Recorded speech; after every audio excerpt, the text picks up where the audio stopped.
A routine landing. Ladies and gentlemen, we are starting our approach to the Very good shape. Turns into a sudden fight to the death. You're gonna lose it all of a sudden. There it is. A passenger jet mysteriously falls from the sky and rockets towards a busy highway. Push it up. Push it way up. Delta, go around. It's gonna crash. A mysterious force brings down a plane claiming 137 lives. In the wreckage lies the one clue that can stop it from killing again.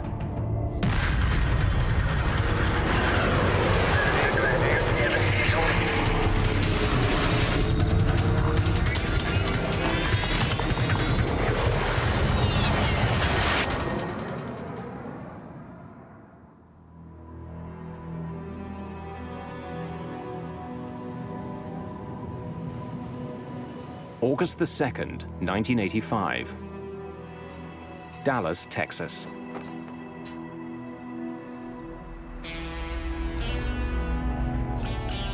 It's a very hot day, even by Texas standards. See y'all tomorrow. Temperatures soar to 101 degrees. Rain coming. Should cool things down a bit. In the late afternoon, William Maybury is heading home from work. The day's heat and humidity are having an effect on traffic at Dallas-Fort Worth International Airport, DFW. Roughly the size of Manhattan, DFW is the biggest airport in the world. It's also one of the busiest.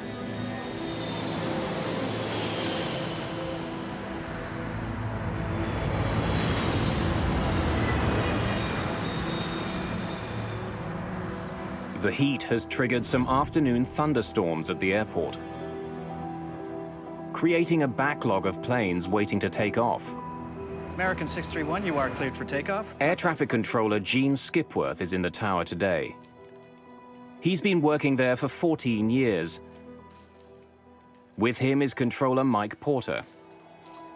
Skipworth was not asking for help. Nothing seemed unusual other than the fact that we were starting to get busy and aircraft were starting to pile up.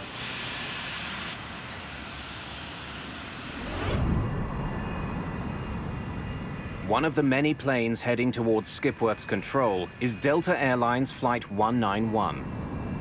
Weather 6,000 scattered to 1,000 scattered. Visibility 10, temperature 101, wind calm. 101?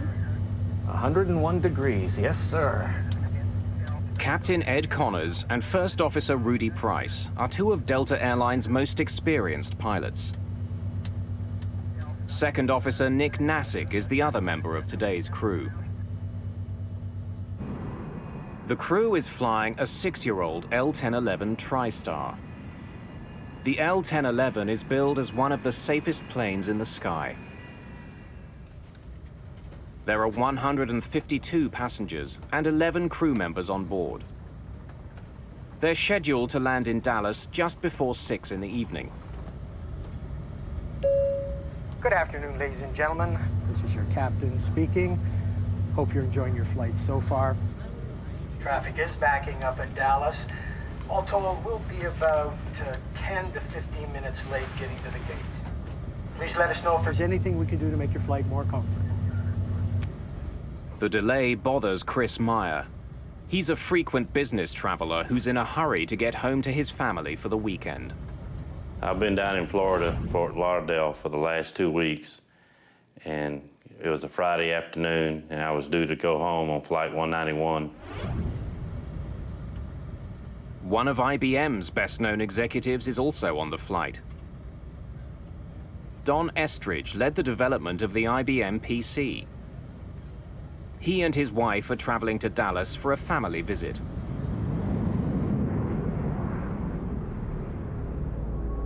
(963), turn right, heading 620. En route from Florida to Texas, Delta 191 will be in communication with several controllers. Turn you into Blue Ridge, it'll be about 0.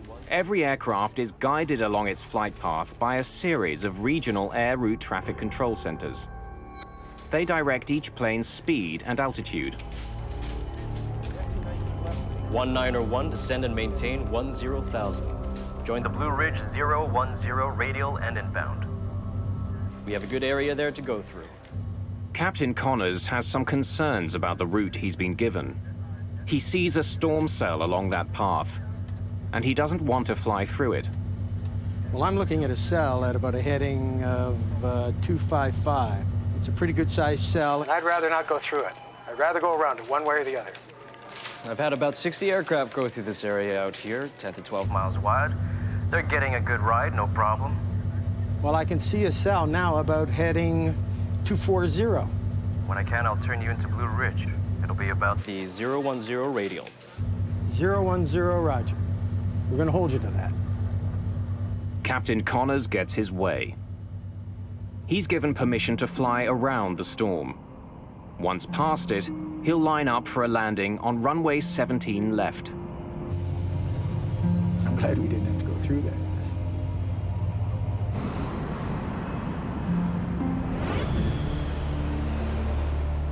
Friday afternoons are a busy time at airports.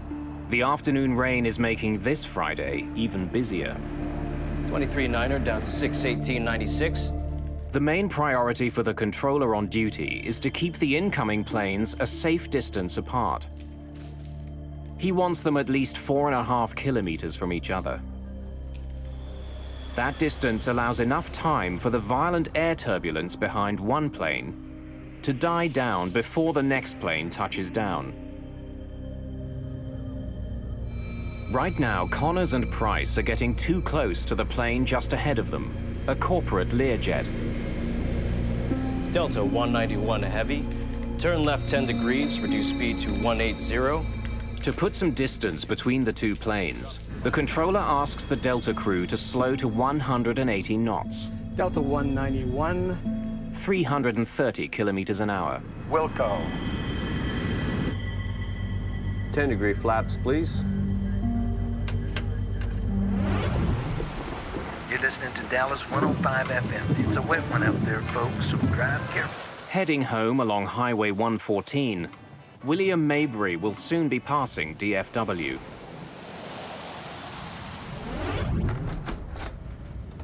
Flight 191 is now just 50 kilometers from the foot of the runway. Ladies and gentlemen, we are starting our approach to DFW. Please make sure your seats are in the upright position and your seatbelts are securely fastened.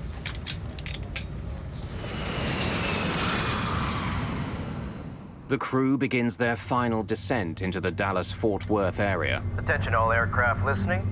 There's a little rain shower just north of the airport. Connors now switches radio frequencies and contacts a local DFW airport traffic controller for approach instructions. As the passengers and crew of Flight 191 prepare for their landing, a deadly force takes shape in their path. Critical decisions and missed information conspire against them. The crew will soon be engaged in a 47-second struggle, which will become one of the most important moments in the history of modern aviation. August the 2nd, 1985.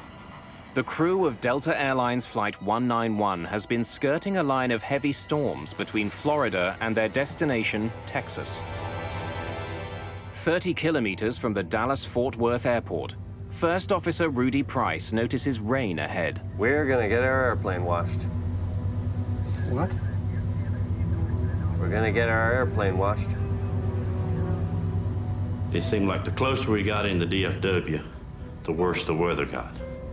And we was turning it into the rain instead of going around it. And the pilots never said anything about the bad weather. Delta 191 is still closing in on the Learjet ahead of it. Price and Connors need to slow down even further to put some distance between the two planes. Delta 191 heavy, reduce speed to 150. Speed to 150. 9 kilometers from runway 17 left, Delta 191 is handed over to another controller, Gene Skipworth, for final approach and landing. 090 Tower, Delta 191 Heavy, out here in the rain. Feels good. Delta 191. Skipworth tells the crew to expect a manageable crosswind of up to 15 knots. Winds 090 at 5, gusts to 15. Thank you, sir. First Officer Price will be at the controls for the upcoming landing. Pilots and co-pilots routinely alternate flying duties. As Flight 191 is coming into land, William Maybury is just north of the airport. He's caught in the same storm that Price and Connors are just beginning to fly through.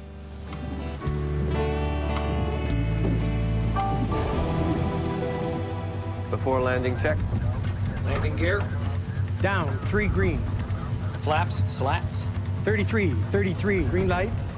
The crew suddenly notices that they'll be flying into more than a bit of rain.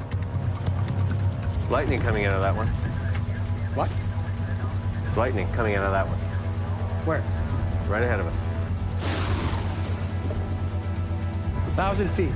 I'll call them out to you. All right.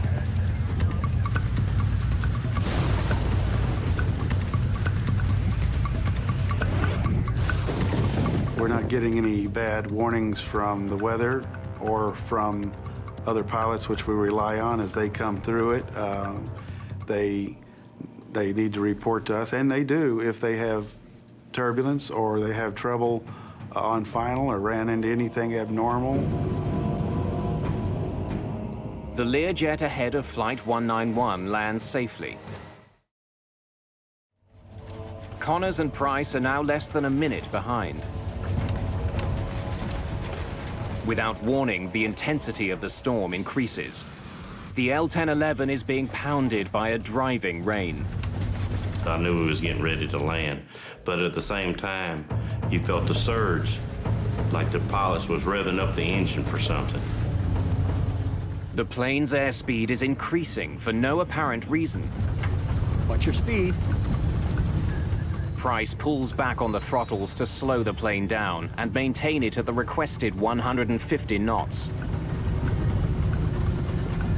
The plane is just 180 meters from the ground.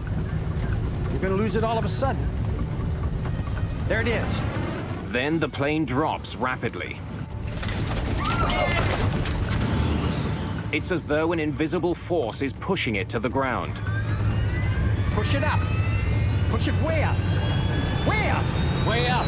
Way up.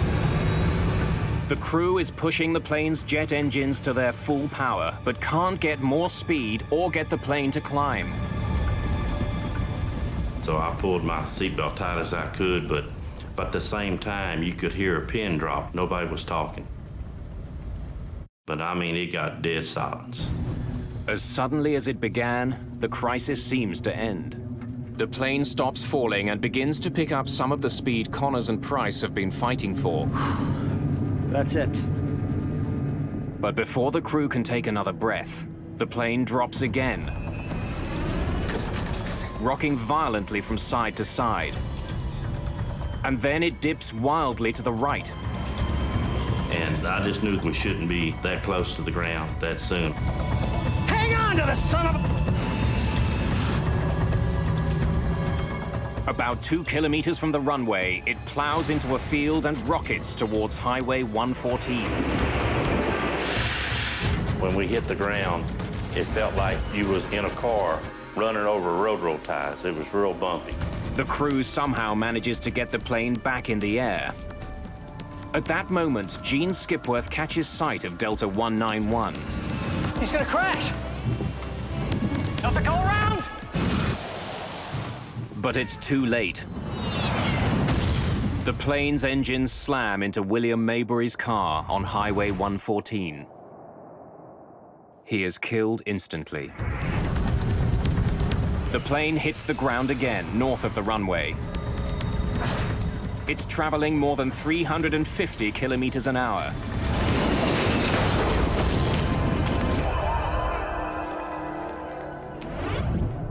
must have caught sight of him just at the last millisecond, and he cartwheeled into the tank in just an instant, and then, of course, there was fire, not a ball of fire, but a wall of fire.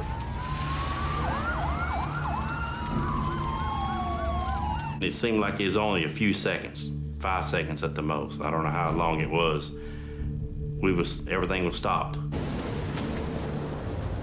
The resulting explosion is so powerful that the rear section of the plane is blasted backwards, away from the fireball. Then all of a sudden you look up and it's just nothing there. Everything's gone. You just see the whole big picture outside. Like the plane just opened up.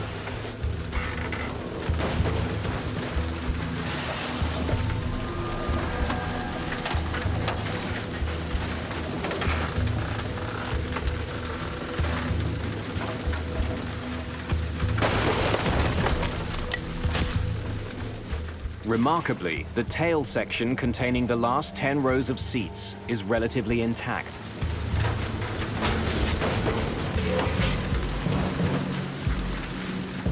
People just thrown around on the ground. Some were clothes on, some without clothes on, some were burned. It was something that you can't describe unless you're there to see it. It is something that you will never get out of your mind. Over here! Hang in there, help someone. Then, as suddenly as it had started, the rain stops.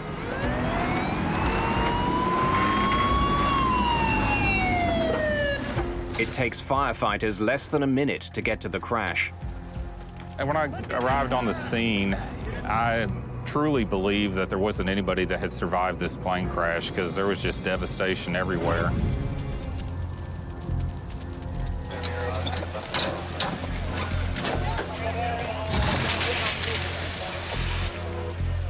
What I had pulled up on at the time was the wing section, which is the portion of the aircraft that carries the fuel. So there was a large amount of fuel and a large amount of flames. The front of the plane has all but disintegrated. I knew I had to get out there. At the time, I was a stringer for Time magazine, worked with them on a part-time basis, called their Atlanta headquarters for this portion of the country. They said one word, go.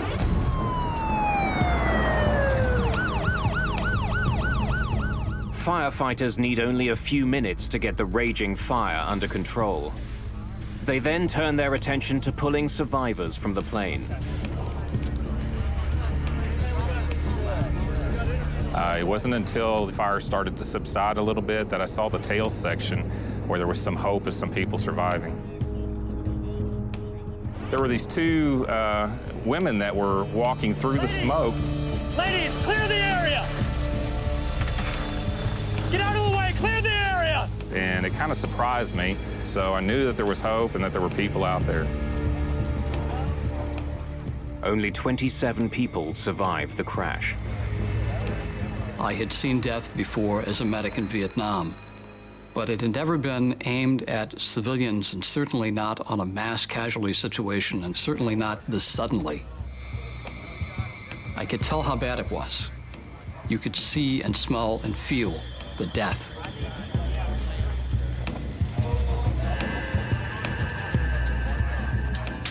We felt like we did everything that we could, and we were just pleased that there were survivors.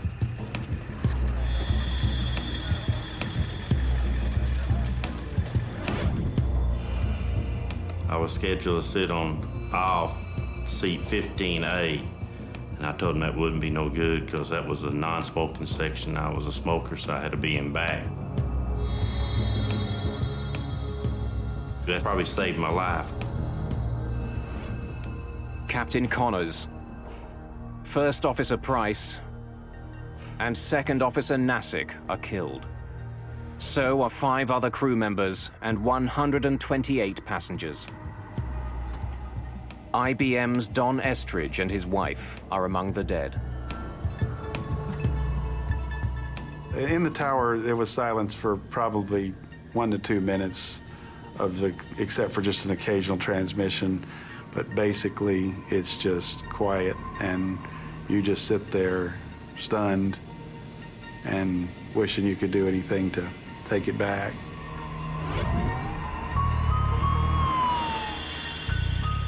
This is a monumental crash.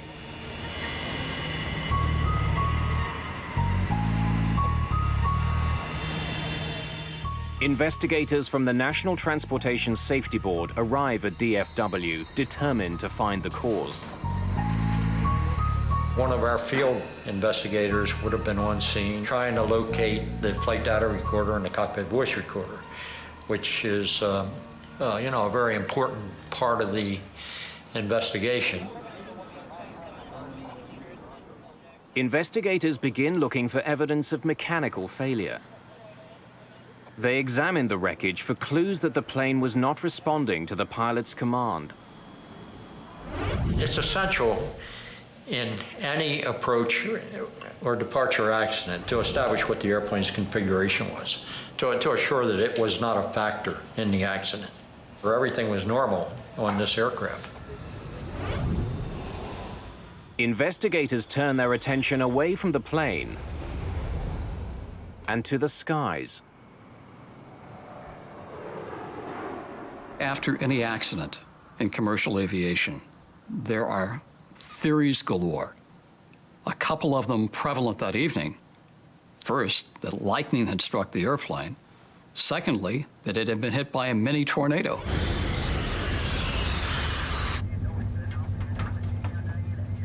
There's lightning coming out of that one. Where? Right ahead of us. 15 different witnesses, including flight crews, report seeing lightning as Flight 191 was descending towards the runway. The investigators have to consider the possibility that Flight 191 was hit by lightning. Lightning is always something that you have to investigate to determine the possibility that lightning disabled some part of the airplane. In 1963, a Boeing 707 was struck by lightning. The lightning ignited the fuel in the plane's tank. The plane crashed. 81 people died. There had been a handful of similar crashes since then. Key pieces of wreckage from Flight 191 are taken to the NTSB lab in Washington, D.C.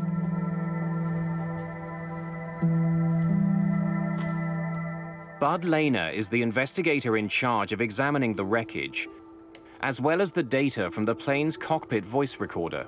But sometimes it might be very difficult to find to determine where the airplane might have been struck by lightning and where the exit point was. Lightning coming out of that one. Where? Right ahead of us. If the plane was hit by lightning, there would be evidence left behind. A device called a static discharge wick is attached to the trailing edge of an airplane's wings. It redirects static electricity into the outside air instead of into the plane, where the charge could cause a fire.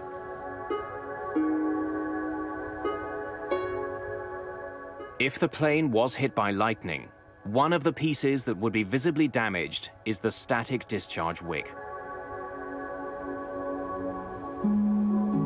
Nothing there. With lightning ruled out, investigators go looking elsewhere. They would soon discover the real culprit. It had actually been caught on tape. A Delta Airlines L-1011 crashes after entering a storm near Dallas.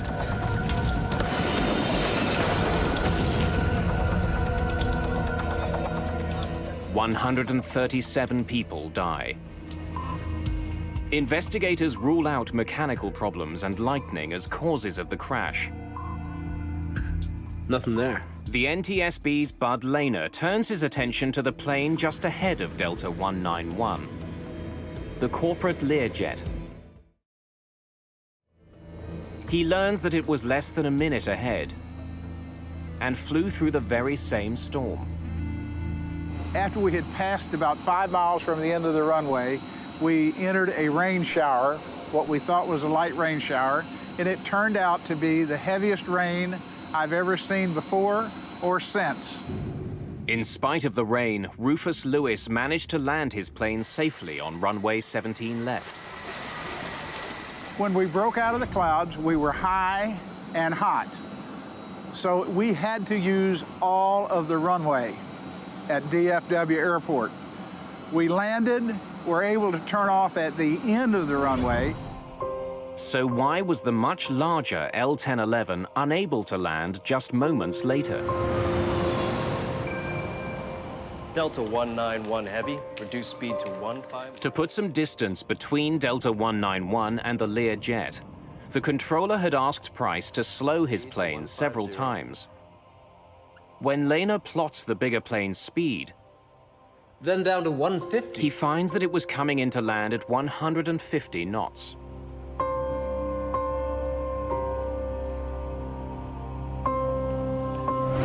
Delta 191 Heavy, reduce speed to 150. Investigators consider the possibility that Flight 191 had been traveling too slowly for a safe landing. If you don't have a lot of extra energy, you don't have anything to trade in case you get in trouble.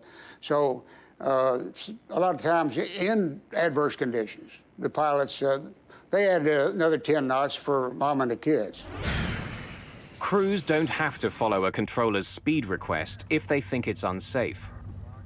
Price did reduce his speed. He knew this plane extremely well. He had actually helped to rewrite the L-1011's operating manual. If the captain decided that 150 knots was too slow, they would have told the controller it was too slow and they wouldn't have flown it. Lehner consults the airplane's manufacturer and interviews other L-1011 pilots. He concludes that neither the controller nor First Officer Price made any errors regarding speed. Delta 191 Heavy, reduce speed to 150. This plane should have been able to land at 150 knots. Speed to 150. Bud Lehner still doesn't know what slammed Flight 191 into the ground.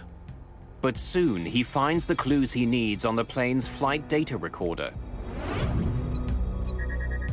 It logs every adjustment pilots make to the plane's controls. The device also records external elements like temperature, wind speed, altitude, and air pressure. Whatever Connors and Price were fighting, there's a good chance it left its fingerprints on the flight data recorder. This flight data recorder gave us several parameters we didn't have before. Engine power, longitudinal acceleration, and those kinds of parameters really enabled us to do a more in-depth analysis. The plane's data recorder has documented a combination of rapidly shifting winds. Then it shifts to a downdraft. In a matter of seconds, the plane was hit with strong winds from the front, then from above, and then from behind. There you have it. For Bud Lehner, that sequence could only mean one thing: a microburst.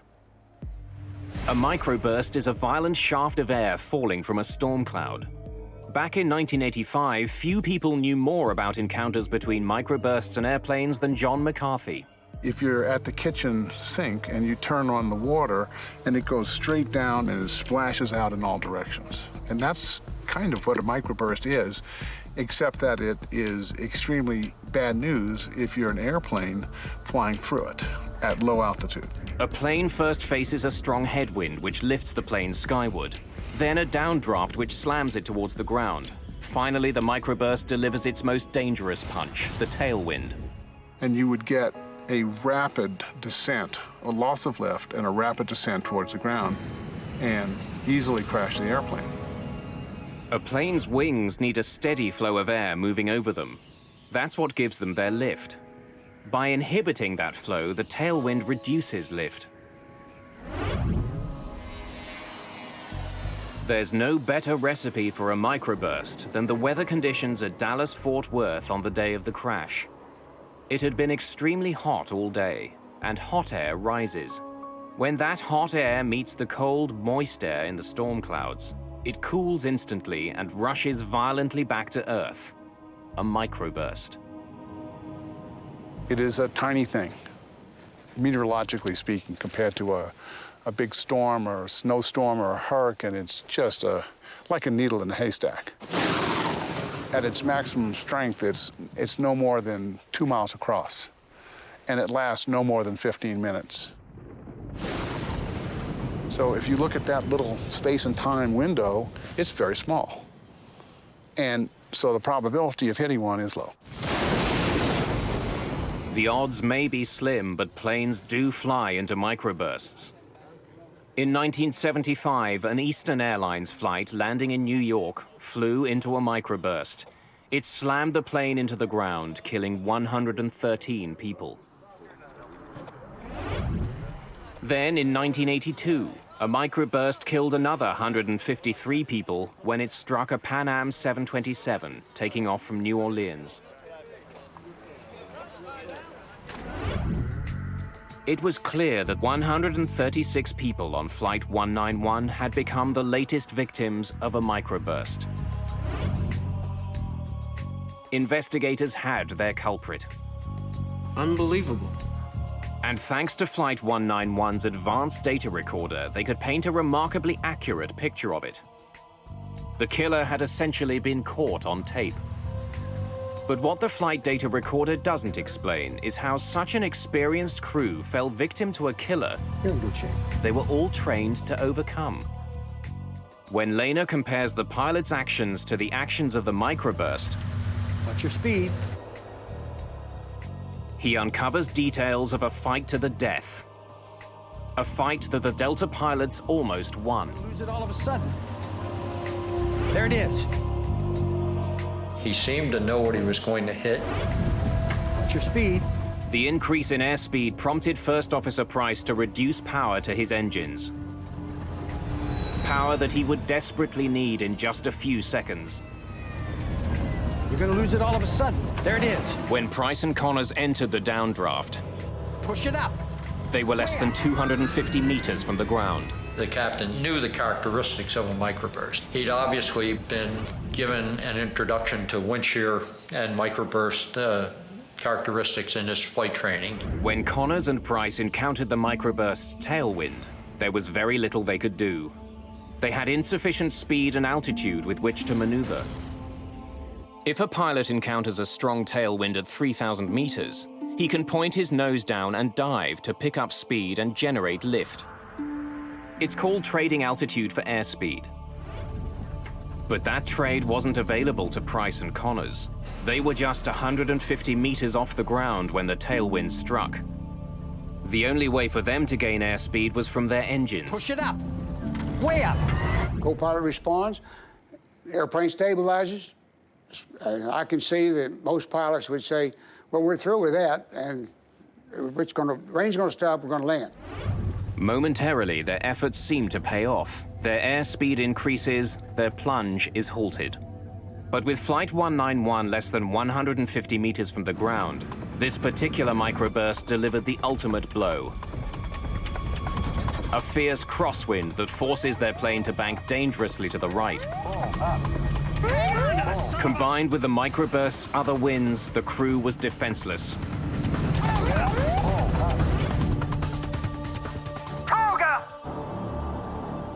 Toga is takeoff go-around mode, and what it means to a pilot in that regime of flight is let's abandon the approach. We're no longer going to try to land this airplane. We want to do everything we can now to survive the wind condition that we've entered. The skill and experience of the pilots were no match for this microburst. It was too big, its winds too powerful and unpredictable. The entire fight lasted only 47 seconds. The pilots of Delta Flight 191 did their very best to recover from this situation, and it didn't work out. Investigators were left with one perplexing question. Why had Connors flown into the storm in the first place? Prior to 1985, the radars on board the aircraft were built to detect thunderstorms, Delta 191 came essentially heavy areas of precipitation. They were not effective. They weren't even designed to detect the microburst. So those radars were essentially useless at low altitudes for looking at the microburst phenomena. Microbursts are invisible, but they generally emerge from storm clouds. That's why pilots are trained not to fly into storms if they see lightning. It's a pretty good sized cell, and I'd rather not go through it. I'd rather go around it one way or the other. When I can, I'll turn you into Blue Ridge. It'll be about 010 radial. 010. Oh, roger. Captain Connors was not a risk taker. He was known as a cautious pilot. I'm glad we didn't have to go through that mess. It's hard to blame the aircrew. Their job is to avoid thunderstorms, and there's probably a forecast for thunderstorms every day at Dallas in the summertime. Which ones do you avoid? And it's a very difficult problem. Earlier in the flight, Connors had flown around bad weather. Investigators can only conclude that he underestimated the storm in his path at the foot of runway 17 left. When you're in a landing sequence at an airport like Dallas or Atlanta or Chicago, and you see other airplanes ahead that are landing uneventfully, you might get the impression that there's a thunderstorm there, but I'm going to pass through it very quickly, and it's not going to be a factor for me. Airports like DFW have sophisticated systems in place to provide weather information to pilots. A thunderstorm at the end of a runway is the kind of threat they were designed to identify. But this deadly storm managed to foil those systems. As Flight 191 was approaching the airport, the weather at DFW was changing very quickly. Attention all aircraft listening. There's a little rain shower just north of the airport. Captain Connors heard that part of the message, but then he switched his radio frequency for his final landing instructions. The Delta crew never heard the last part of this message about weather ahead. There's a little bitty thunderstorm sitting right on the final. There was an observation 2 minutes before the accident that there was a wall of water at the threshold of the runway. It's been my contention that that information would have been very important to the flight crew. Radar readouts from the day of the crash indicate that the storm cell Connors and Price flew into grew out of nothing in a matter of minutes. This is 2 minutes before the accident.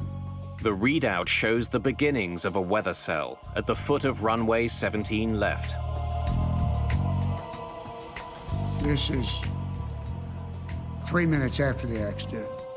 We have a new cell right at the threshold of the runway that wasn't evident in the previous pictures. This explains why Rufus Lewis was able to land his Learjet. The microburst was just beginning to form when he was approaching the runway. Many people think that there was a huge vertical development that the pilots recognized and they just decided to go fly through it anyway. And I maintain, and I think the evidence proves it, that that was not the case. They didn't recognize this new developing cell.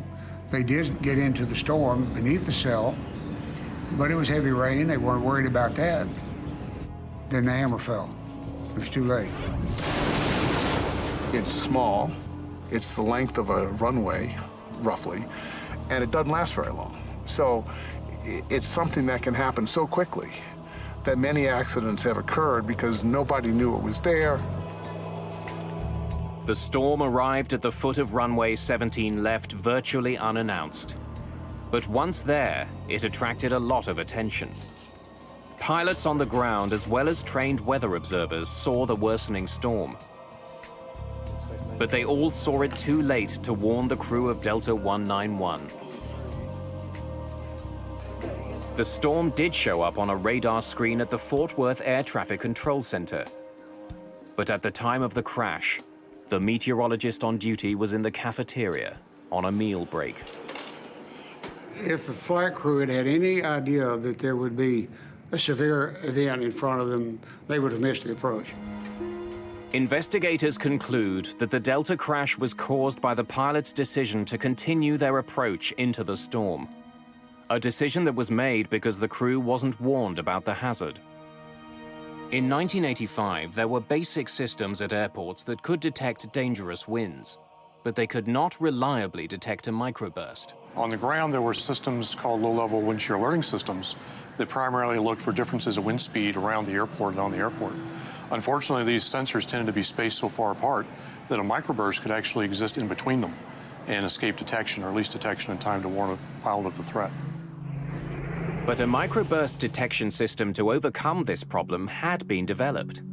It was being tested in Denver and working very well. What we found out is that Doppler radar, which is on the ground, is incredibly effective in detecting microbursts. And in fact, it can detect about 98% of a microburst. Conventional radar uses radio waves to measure precipitation inside a storm. Doppler also sends out radio waves, but by measuring the frequency of returning waves, Doppler can also calculate the movement of the winds inside a storm. And if you look through the Doppler radar, you see a part of it that's going away from the radar and a part that's coming towards the radar.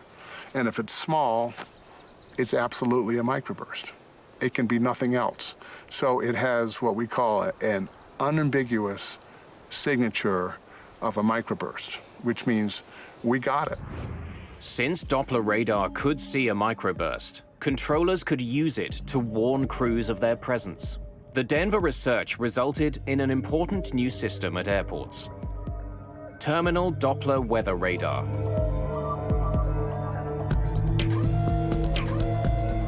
When the system detects dangerous conditions, it relays a warning to air traffic controllers,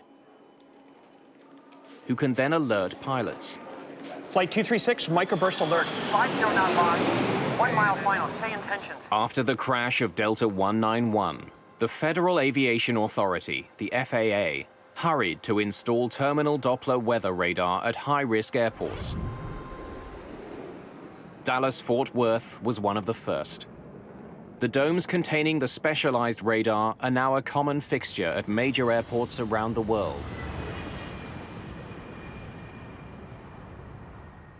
But radar on the ground can't get the warning to the pilots fast enough.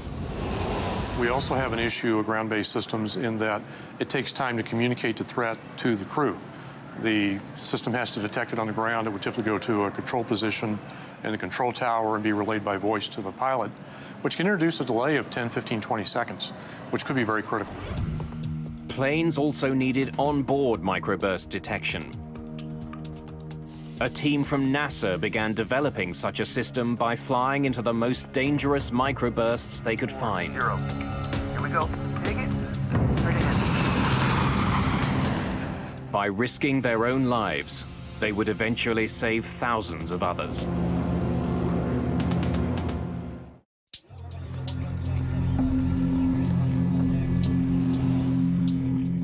Delta Airlines Flight 191 is the latest in a string of crashes attributed to a microburst. Since 1964, microbursts were shown to be the cause of 26 accidents, claiming more than 500 lives. The public is unnerved. Politicians are demanding answers. The killer has to be stopped. The body count is building, and this particular crash tipped the scales as far as the federal government was concerned. The crash of Delta 191 showed that seconds count when planes encounter a microburst. You're gonna lose it all of a sudden. There it is.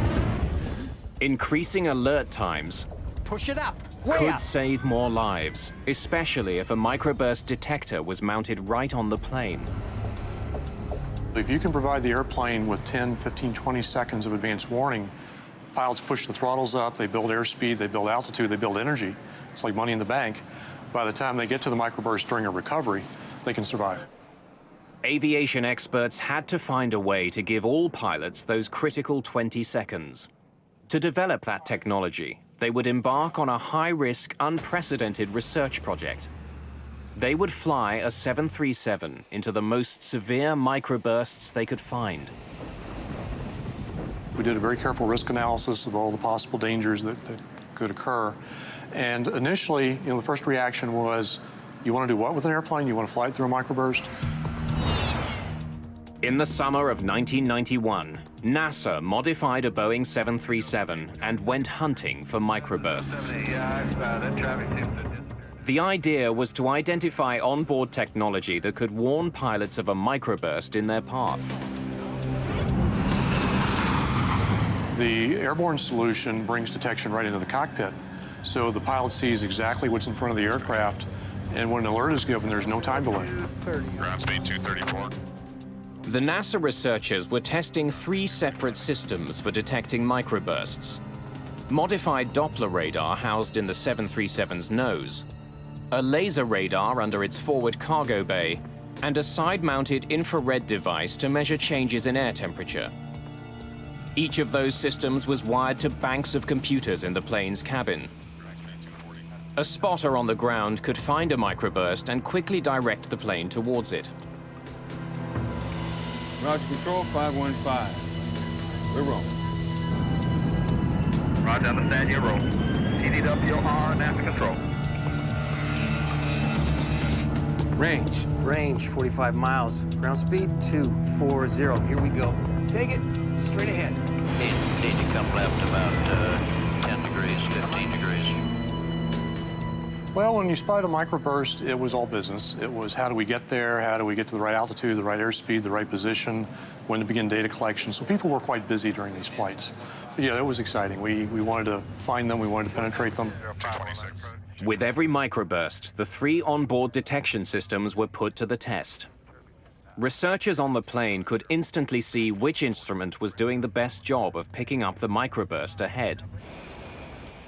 Behind the aft flight deck, we had pallets of equipment where the radar engineers, the laser engineers, the data recording engineers could sit and ensure that each system was performing as expected. Ground speed 234. Dead ahead maybe 1 degree to the left.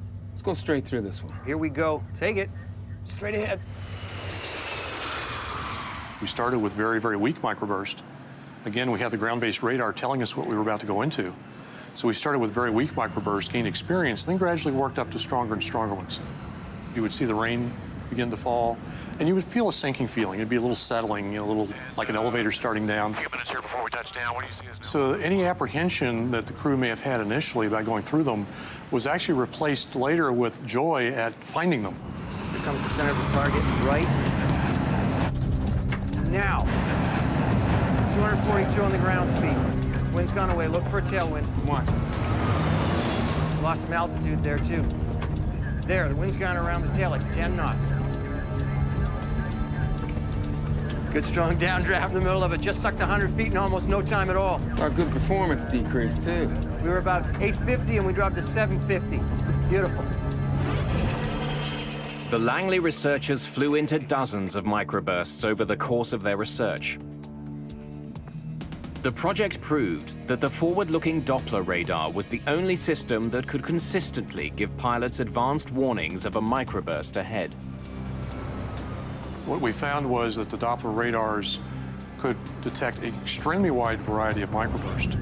There's lightning coming out of that one.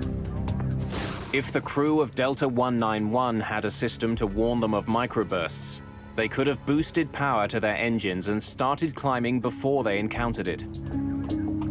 That might have given them the speed and the altitude which they sorely lacked when they began their battle with the storm. The Langley flight tests had, in effect, tamed the microburst menace. After the NASA tests, the FAA certified a Doppler-based warning system for planes. Today, forward-looking Doppler radar is standard equipment on commercial flights around the world. The good news out of all of this tragedy is so many things have now happened, from radar to ground-based systems to airborne systems, and especially to training for pilots. We think that microburst accidents are a thing of the past. If there is one crash that we can look back on now and say, this made things safer because we learned from it, it was Delta 191. The changes made after the crash of Delta 191 have saved countless lives. Captain Connors and First Officer Price lost their fight against a microburst. A brand new 767. Fuel pressure. Why would that be? How come I have no instruments? A catastrophic failure at 26,000 feet. Winnipeg, Air Canada 143. Air Canada 143, go ahead. Just lost both engines. Holy cow! I'm talking to a dead man.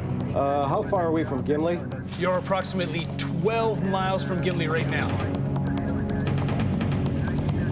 I guess I'll just slip it. The crew is out of options and running out of time. They're at the controls of a 95-ton jet that's quickly falling from the sky.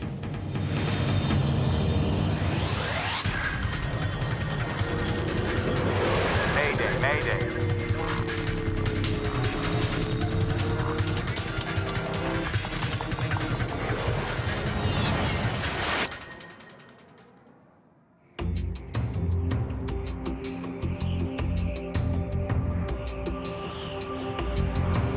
In placid skies over central Canada, Air Canada Flight 143 is just past the halfway mark of its journey from Montreal to Edmonton, Alberta. Good evening, ladies and gentlemen. This is your first officer. The plane is carrying 61 passengers and 8 crew members. Beautiful day. Clear, temperature of 24 degrees Celsius. It's July the 23rd, 1983. There, that's coming along, huh? Rick Dion is an Air Canada maintenance engineer. I was going to Edmonton with my wife Pearl and my young son Chris, who was 4 years old, and this was the beginning of a 2-week vacation for us, and we were all pretty excited about going on this new airplane. Compliment of the captain. Oh, hey, Rob, thanks. Whenever you want to come up to the flight deck. This was my first flight on the modern 767, as the company had just acquired them. I'll be back in a minute, okay? I was interested in going to the cockpit to see all this new technology fit in with the work that I did on aircraft. The captain on this flight is Bob Pearson. He's 48 years old, and he's spent more than 15,000 hours in the air. His first officer is Maurice Quintel, who has more than 7,000 hours of flying time. Come on in. Pardon me, gentlemen. Rick. I knew Bob Pearson from the small flying club that I attended in St. Lazare, and he was actually one of the local pilots there that used to do some gliding, and he also flew the ultralight lasers. We had departed heading northwest, a nice clear sunny day in July. We're flight plan at 39,000 feet. There were a few airplanes that flew that high in 1983. And we requested 41,000 feet, which got us further above the jet stream out of the west. The crew may have accumulated a lot of hours in the air, but very few in this plane. It's Boeing's latest and most advanced wide-body jet, the 767. An army of microprocessors in the belly of the plane automates so many functions that the flight engineer's job has been eliminated. This is one of 4 767s that Air Canada has recently acquired. The plane itself has only 150 hours on it. Quite a difference here, huh? Oh, yeah. Reset on and start here. The cockpit is different in that all the old instrumentation that we're accustomed to, mostly that was all gone. It was all CRT display, like small TV screens. It was a new high-tech airplane, which involved quite a change for the crew and the maintenance personnel, people handling it. This was a new aircraft for both the captain and I. At the time, I had 75 hours on that airplane, so everything was new for me. Pilots and maintenance crews are both still getting to know this airliner. Well, then we get that same condition. Captain Pearson explains to Dion how he handled a small problem with the engines on an earlier flight. Comes back down to low stage, and we just carry on.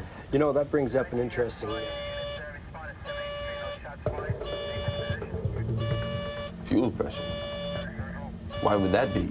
Whoa. A warning alerts the crew to critically low pressure at one of the plane's fuel pumps. Something's wrong with the fuel pump. The 767 has 3 main fuel tanks, 2 in the wings, which are always used, and one in the center, only used on long-distance flights. Electric fuel pumps draw fuel from each tank and feed it to the plane's two engines. The low-pressure warning could mean that one of the pumps needs maintenance, but it could also be a more serious issue, a lack of fuel to be pumped. That forward fuel pump. It's just a bloody pump failing, I can tell you that. Another low fuel pressure warning sounds, this one from another fuel pump on the plane's left side. Pearson's flight management computer tells him he should have plenty of fuel for the remainder of the trip. The 767 also has separate digital fuel gauges, but on this flight, those gauges are out of service. The warnings don't make sense. It got a little more interesting when the second fuel boost pump light came on for that tank, which was the left tank.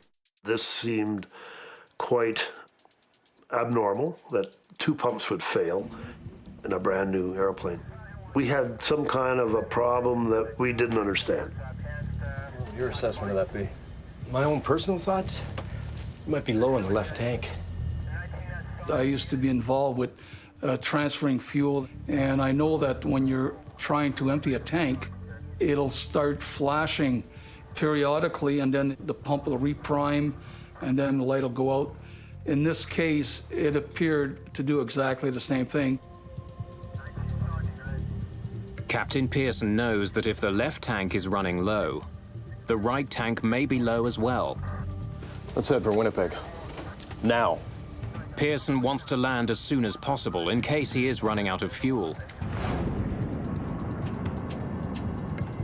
The crew is still more than 700 miles away from their original destination, Edmonton, Alberta. The nearest major airport is Winnipeg, Manitoba, a mere 120 miles away. We're showing lots of fuel on board our flight management computer and 3 normal fuel checks, cross-checked with our fuel on our flight plan.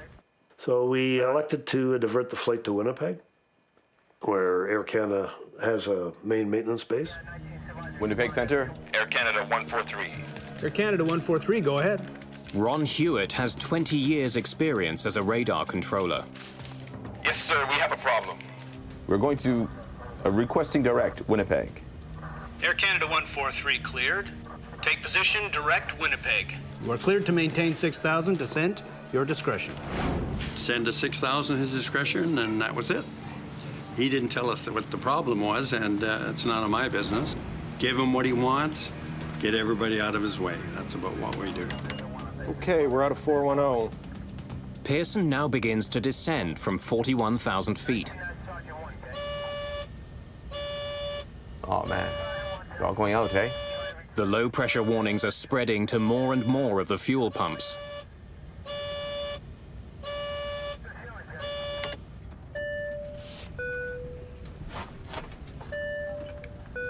Quintel instructs the cabin crew to prepare for an emergency landing. Hello? Cabin, we think we have problems with our fuel system. We are diverting to Winnipeg.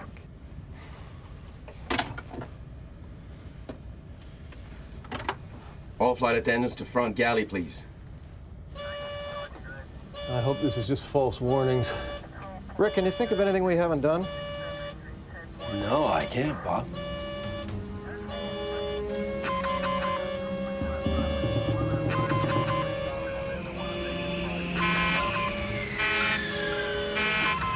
Okay. We've lost the left engine. Losing an engine erases any doubt. Flight 143 is in fact running out of fuel. Okay, checklist. Single engine landing. Pearson is trained to land a 767 with one engine. No one has ever tried landing with none. He scrambles to get his plane down so that he doesn't become the first. With only one engine powering Air Canada Flight 143, and with the possibility of the other engine shutting down, the crew prepares the passengers for the worst.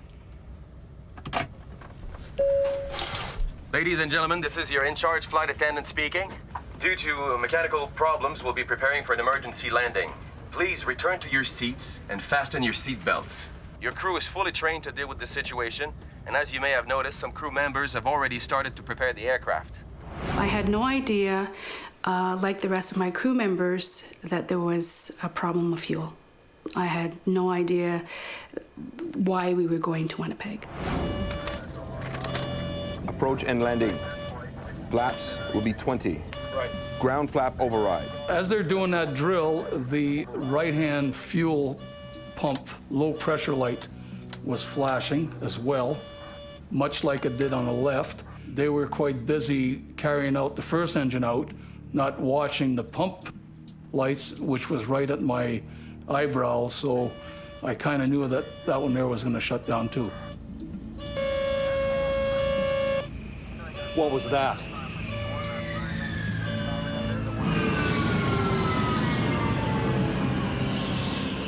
Very shortly, we will begin giving you instructions.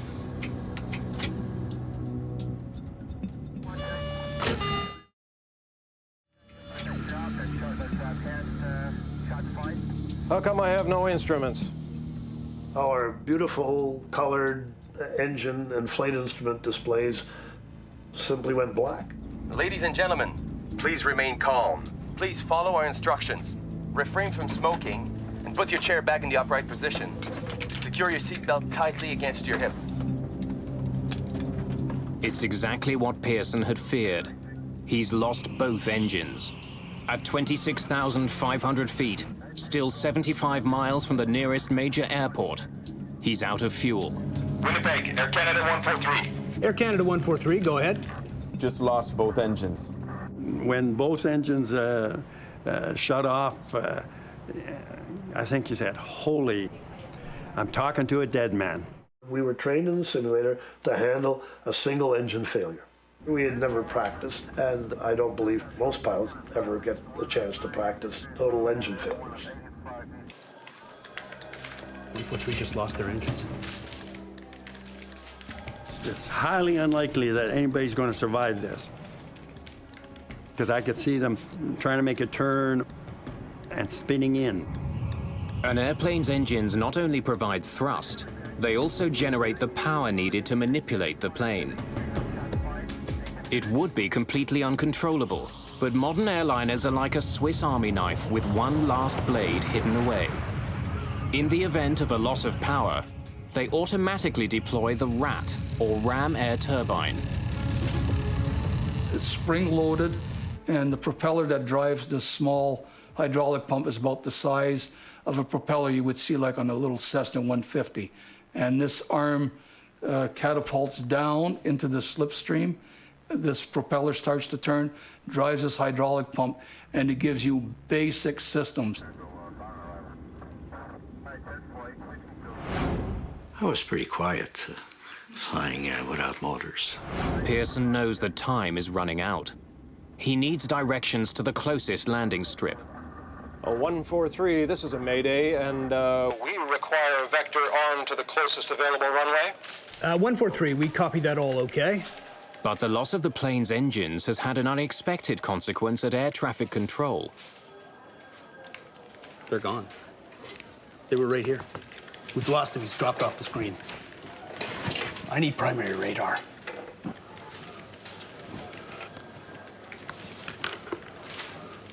Uh, 143, we've lost your transponder return and are attempting to pick up your target now. We work on transponder, it's called secondary radar. We take the pilot's signal to paint the aircraft.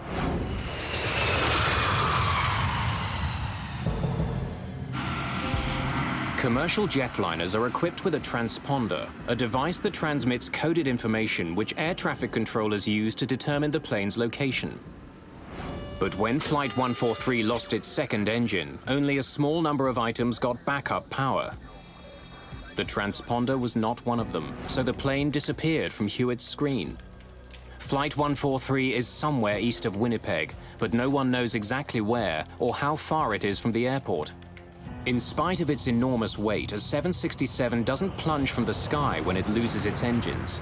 Its aerodynamic properties keep it in the air, but slowly coasting to Earth. And I was trying to figure how many miles we were moving ahead versus how many thousands of feet we were dropping. But Quintel doesn't have the instruments which provide the information he needs to make that calculation. Since he lost the plane's signal, Hewitt can't give Quintel that information either. Controllers hurriedly work to rig up a way to find the plane. Just before landing, you will hear the command, brace for landing. Brace immediately and stay braced until the plane comes to a complete stop. There are two ways to brace. One, bend forward. Raise your arms and hands against the seat back. Bryce Bell is a businessman on his way home to Edmonton. As soon as they announced that we were making an unscheduled stop in Winnipeg, I immediately wished I hadn't had the 2 drinks that I'd had, because I thought, you're going to have a split second here, and this plane's going to explode in flame, and the decision you make in that split second will depend on how alert you are. Okay, please put your personal belongings in the seat back pocket. The response of the passengers when we were doing the emergency briefing was basically alert. They were looking at us. They were paying attention to every word we were saying. I couldn't have had better passengers. I think that's him. Let's say that's him. Because their modern equipment can't see Air Canada 143, the controllers switch to old-fashioned radar, which doesn't need a transponder to locate planes. I got to turn up my true radar, the reflective radar, which is not nearly as good. And we don't use it at all if we can help it. Okay, I got it. 65 from Winnipeg, 45 from Gimli. 143. We have you at 65 miles from Winnipeg and approximately 45 miles from Gimli. For the first time since losing power, the pilots know their distance to Winnipeg. We might make Winnipeg. Quintel, however, thinks that Gimli is a safer bet. Gimli, Manitoba has a decommissioned Air Force base. It's about 20 miles closer than Winnipeg. As luck would have it, Maurice Quintel trained at Gimli while in the armed forces. He knows it well. 45 miles to Gimli. That is a long runway. Is there emergency equipment at Gimli? Negative emergency equipment at all. Just one runway available, I believe. And no control tower and no information on it. Pearson must consider the possibility of a crash landing. If he has any chance of making it to Winnipeg, which has full emergency support, he knows he must try for it. Okay, then we would prefer Winnipeg. Fine. 143, continue your present heading. We all reacted very businesslike and say something specifically to the situation, but never would we ever look at each other. I think we were all afraid that we might break down. Parents were hugging their little kids, and people were busy scribbling away, which I found out afterwards where they were writing their notes to loved ones and their wills and all kinds of things like that. It was pretty nerve-wracking. 143, a question if you have the time. Okay, go ahead. Total number of persons on board, please. The actual number of people on board is 69, but Quintel is overtaxed. He gives a lower number in error. I have 33 people on board, including the crew. Okay. I have to ask if Soul's on board. I know he's busy. I don't want to ask him questions, but I have to. This thing can go down in the lake or the field. And I remember thinking, great. I know this airplane carries about 300 people. At least it's not 300. It was about regrets. It was about things I hadn't done in my life. It was about ways I've treated the odd person here or there that I wish I'd treated more gently. It was about how stupid I was at some of the things I used to make big issues out of that are so insignificant when it really comes down to what real reality is about. It was pretty devastating. And I remember telling a mother with a baby, and I had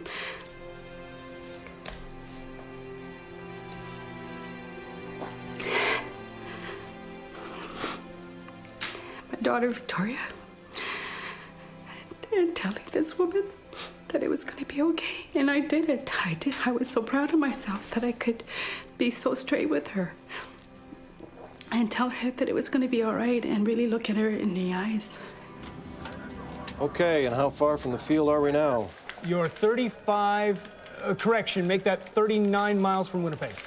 Roger.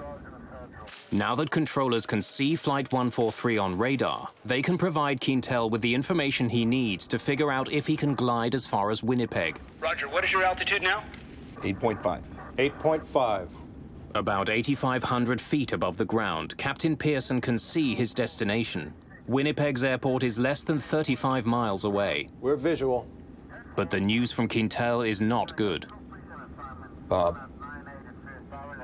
Morris was calmly keeping track of our distance by input from Winnipeg Air Traffic Control and our altitude, and calculated our profile and came to the conclusion that we might not make the runway in Winnipeg.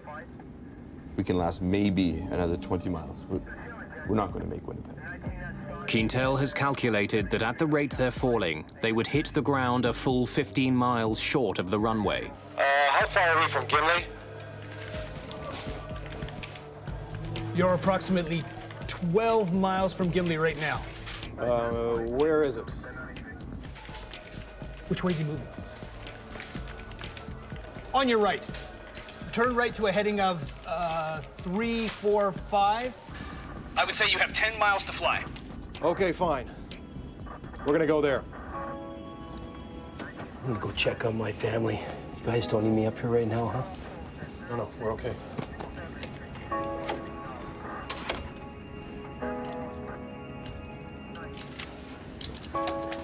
Don't worry about it. It's okay. They got it under control.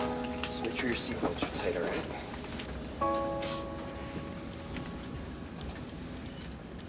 When I went finally to sit down in my seat, this is where I thought, wow, you know, this is it.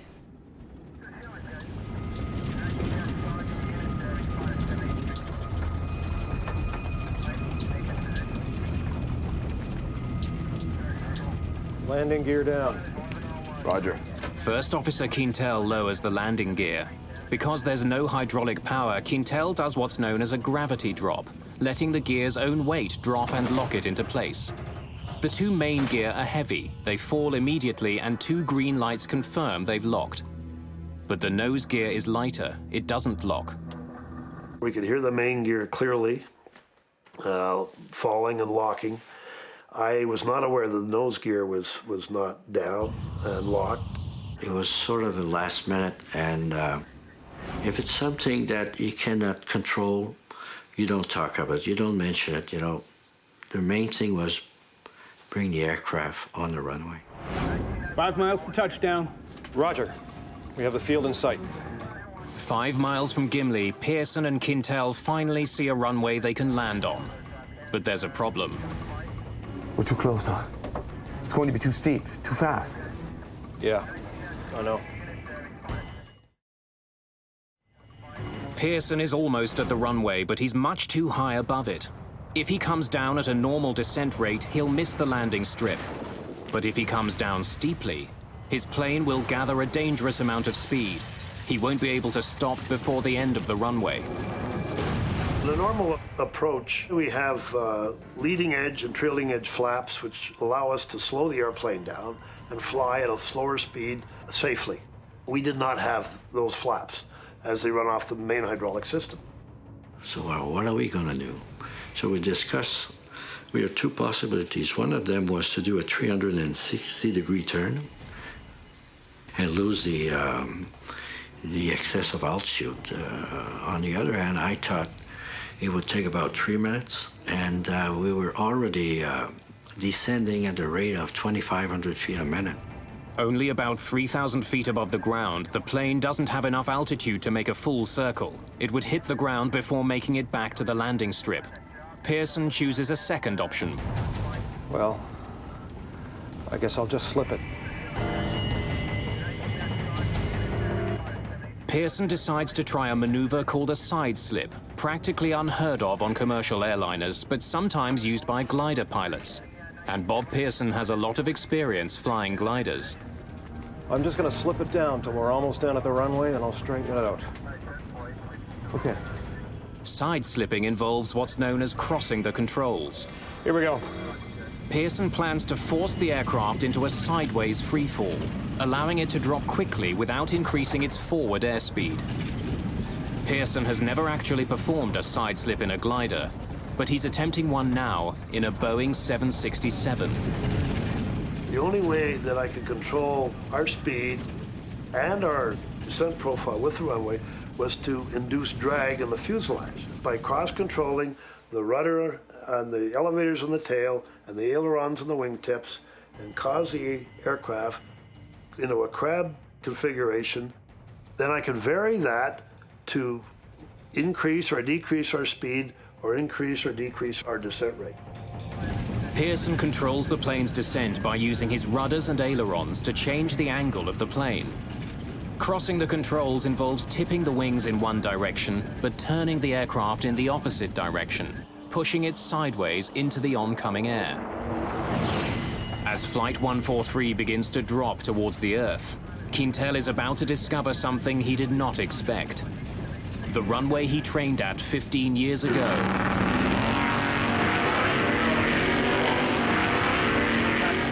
is no longer a runway.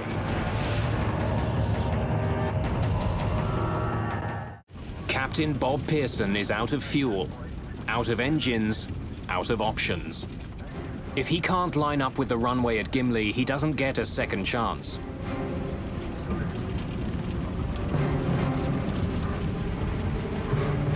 Pearson turns the yoke left and pushes the rudders to the right. The plane slips to its left. We're sitting in the center, which is the heart of the airplane where it starts, so it's pretty solid there. I thought there's a real good chance here that we'll be all right. However, when he put the airplane into a side slip, all that went out the window because I figured, oh, if he hits a wing or something, it starts to catapult and roll, that's not going to work anymore. The 767 loses altitude quickly, plowing sideways through the air.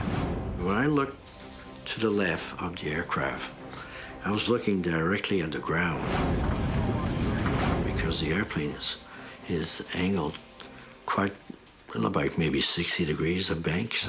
The bank angle was quite high and the nose of the aircraft was quite high. And it was an awkward moment, and if it was awkward for me, I can imagine for the passengers, it must really have felt odd. I saw a sand trap from this golf course, and I thought, we're going to crash. Pearson must maintain a crucial balance. He's got to slow the plane enough to be able to land safely. But if he slows down too much, the airliner could lose its lift and plummet to the ground.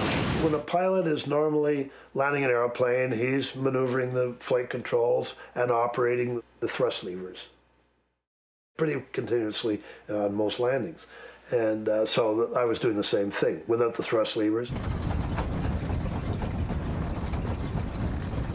This is where I thought of my daughter, Victoria, being alone with my husband and how he was going to cope with our daughter and how she was going to cope without having a mom.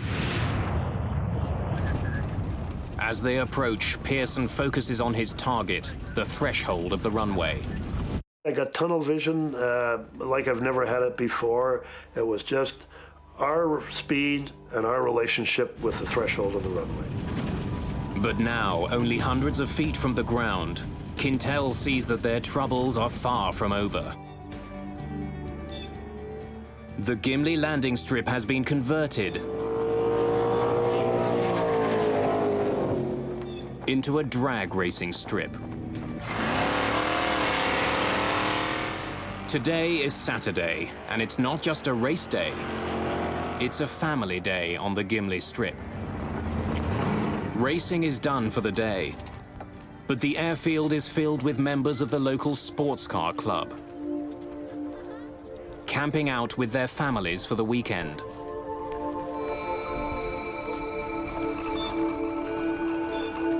Two children have decided to pedal the length of the runway.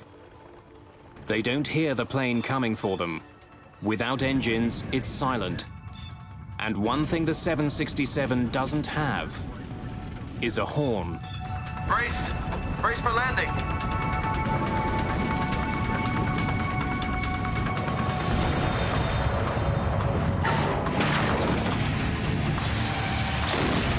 The nose hit with quite a bang on the runway.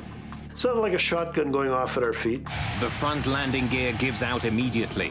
Pearson brakes hard. 2 tires blow out. The bottom of the right engine scrapes the runway. I was a robot. There was just no emotion at all. Finally, Pearson sees what's in their path. And I looked up and I could see 2 boys on bicycles. They must have been probably about 1,000 feet down the runway from our position when I saw them. And then at one point, I can see he raised his head, and he's surprised. Here's this big aircraft. I can still remember the look of terror on their faces. So they were close enough for me to see that. With no nose gear to steer with, Pearson's only hope of driving the plane left or right is by varying the brake pressure on the 2 main landing gear.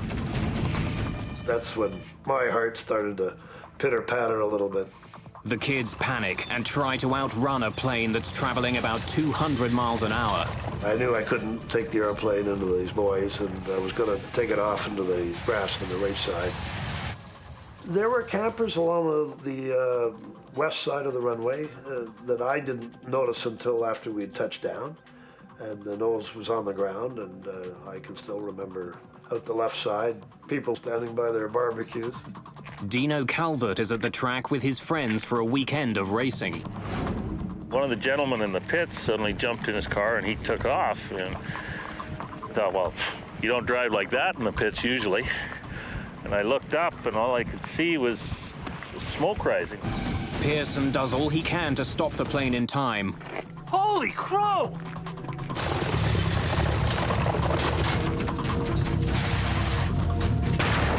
The plane plows into a guardrail installed down the middle of the runway. Smoke, Bob.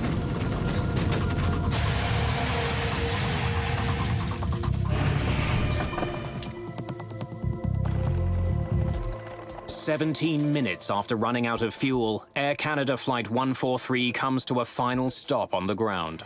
Yeah? You okay? Somebody yelled, Yahoo! Or something, and then people started applauding. And we were so grateful. We made it.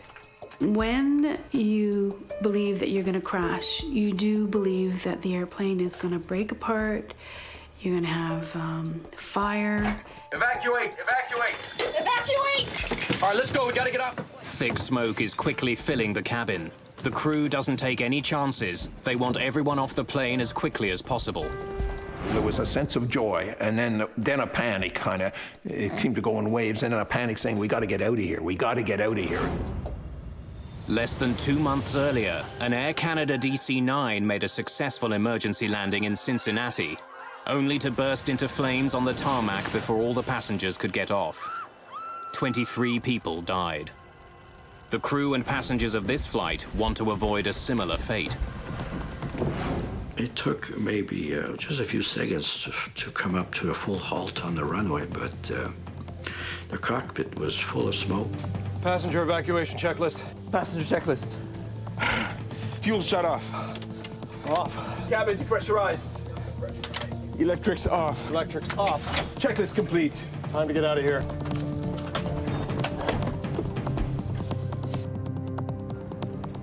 Come on, guys, get some fire extinguishers. We grabbed the fire extinguishers on our way, and you never go to a fire at a racetrack without having a fire extinguisher with you. And we ran up towards it. The doors open up, and you see the chutes come out, sort of like a spider growing legs. The plane ended up eventually standing almost what appeared to me to be almost on its nose. When I opened my door and I saw that the chute was so steep, I thought, oh my goodness, how do I get these passengers to go down? Due to the nose-down angle of the plane, the 2 rear slides don't reach the ground. 10 people are slightly injured during the evacuation, most of them coming down the steep rear slides. I heard on the west radar frequency, he said, one of the 767 says, he's down okay, he's in one piece, and that's when our cheer went up. I said, okay, because all of these people were going to sleep in their own bed that night.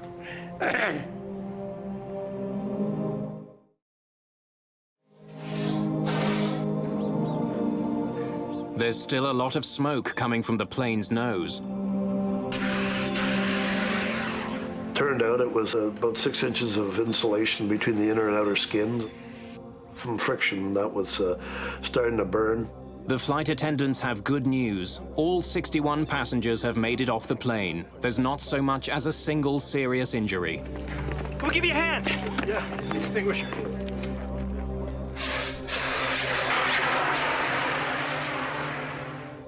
Bob Pearson has done what no one has done before. He's safely landed a 767 with no engines, gliding to safety for more than 26,000 feet.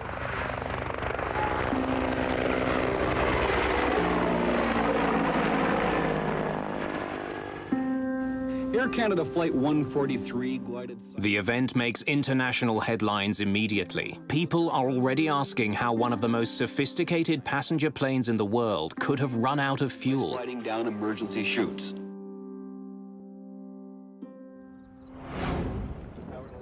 By the next day, the investigation has already begun.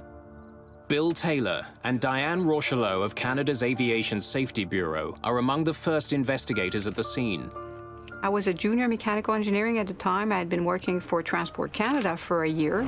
Going to the field for the first time was very exciting. It was new. It was a major aircraft. Once we got into the fuel quantity indicating system, I actually left Diane to deal with the specifics of the computer system. First, Bill Taylor needs to confirm what everyone has been telling him, that the plane is out of fuel. Investigators drained the tanks, collecting less than 17 gallons of fuel. The 767 can hold almost 24,000 gallons. It's like having 5 tablespoons of fuel in a mid-sized car. Taylor next needs to examine the possibility that the fuel leaked out during the flight. The other checks involve looking for any evidence of fuel having been lost. They even went so far as to go into what they call the dry bay of the aircraft. I'm a bit claustrophobic, so I really wasn't too enthused about going up in there, but I crawled up and had a look around with the flashlight and confirmed that there was no evidence of fuel having been lost in there. That leaves Taylor with only one conclusion. Flight 143 took off without enough fuel. Now investigators need to find out why. It's in one piece. Diane Rochelot begins looking for the answer to that question in the plane's sophisticated electronics bay, located beneath the cabin. The 767 was a newer type aircraft, and it did have a lot of computerized system, and I guess back in 1982, these were coming onto the market at a fast rate, and they were newer types of electronic system. Rochelot confirms that a computerized unit, the digital fuel gauge processor, had been malfunctioning on this plane. There was no spare in Montreal, so it couldn't be replaced. Rochelot takes the component for testing. It was decided early on that the unit, the fuel processing unit, would be taken to the manufacturer, Honeywell, in Indianapolis for testing. And I was tasked with taking the unit. So we went through all the testing procedure, and then at one point we did discover that there was a malfunction with the unit. During the testing, we went more and more in depth, and we found out that one of the circuit, it's called an inductor coil. It was a very, very small part, and it was encapsulated at manufacture, and encapsulated means it's covered with plastic. You cannot visually see it because it's now covered with plastic, and you can't see the inductor coil itself. But once we took over the plastic case, we could see that the solder joint had not been made properly, which caused a malfunction in the system. The faulty processor explains why Pearson didn't have fuel gauges for the flight, but doesn't explain why he didn't have enough fuel. The inoperative gauges were clearly flagged. Ground crews wouldn't have relied on them when they were fueling the plane. Investigators confirmed that the ground crew did perform a manual check of the fuel before takeoff. We just need to know what you did next. Yeah? We did a manual check of both tanks. And then we pump enough fuel for the trip to Edmonton. Flight 143 should have taken off with enough fuel for the trip. Okay, thanks. That helps.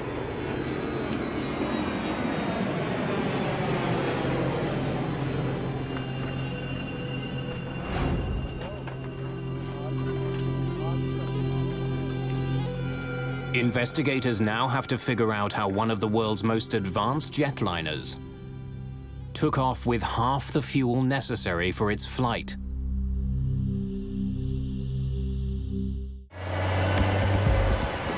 The investigators know that with its fuel gauges out of service, Flight 143's fuel tanks were checked manually. Then the fuel for the trip to Edmonton was added to the tanks.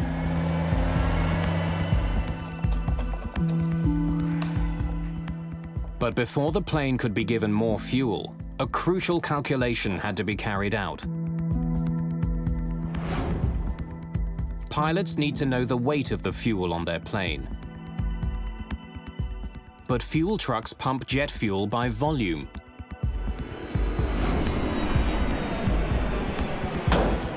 In order for pilots and fuelers to communicate, a simple routine translation between volume and weight has to be made.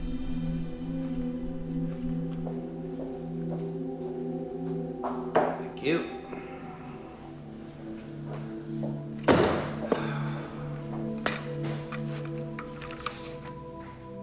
Investigators check and double-check that math.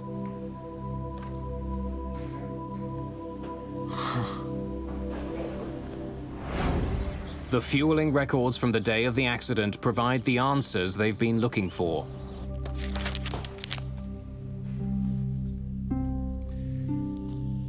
This is a typical fueling record. But when investigators examine the calculations for Flight 143...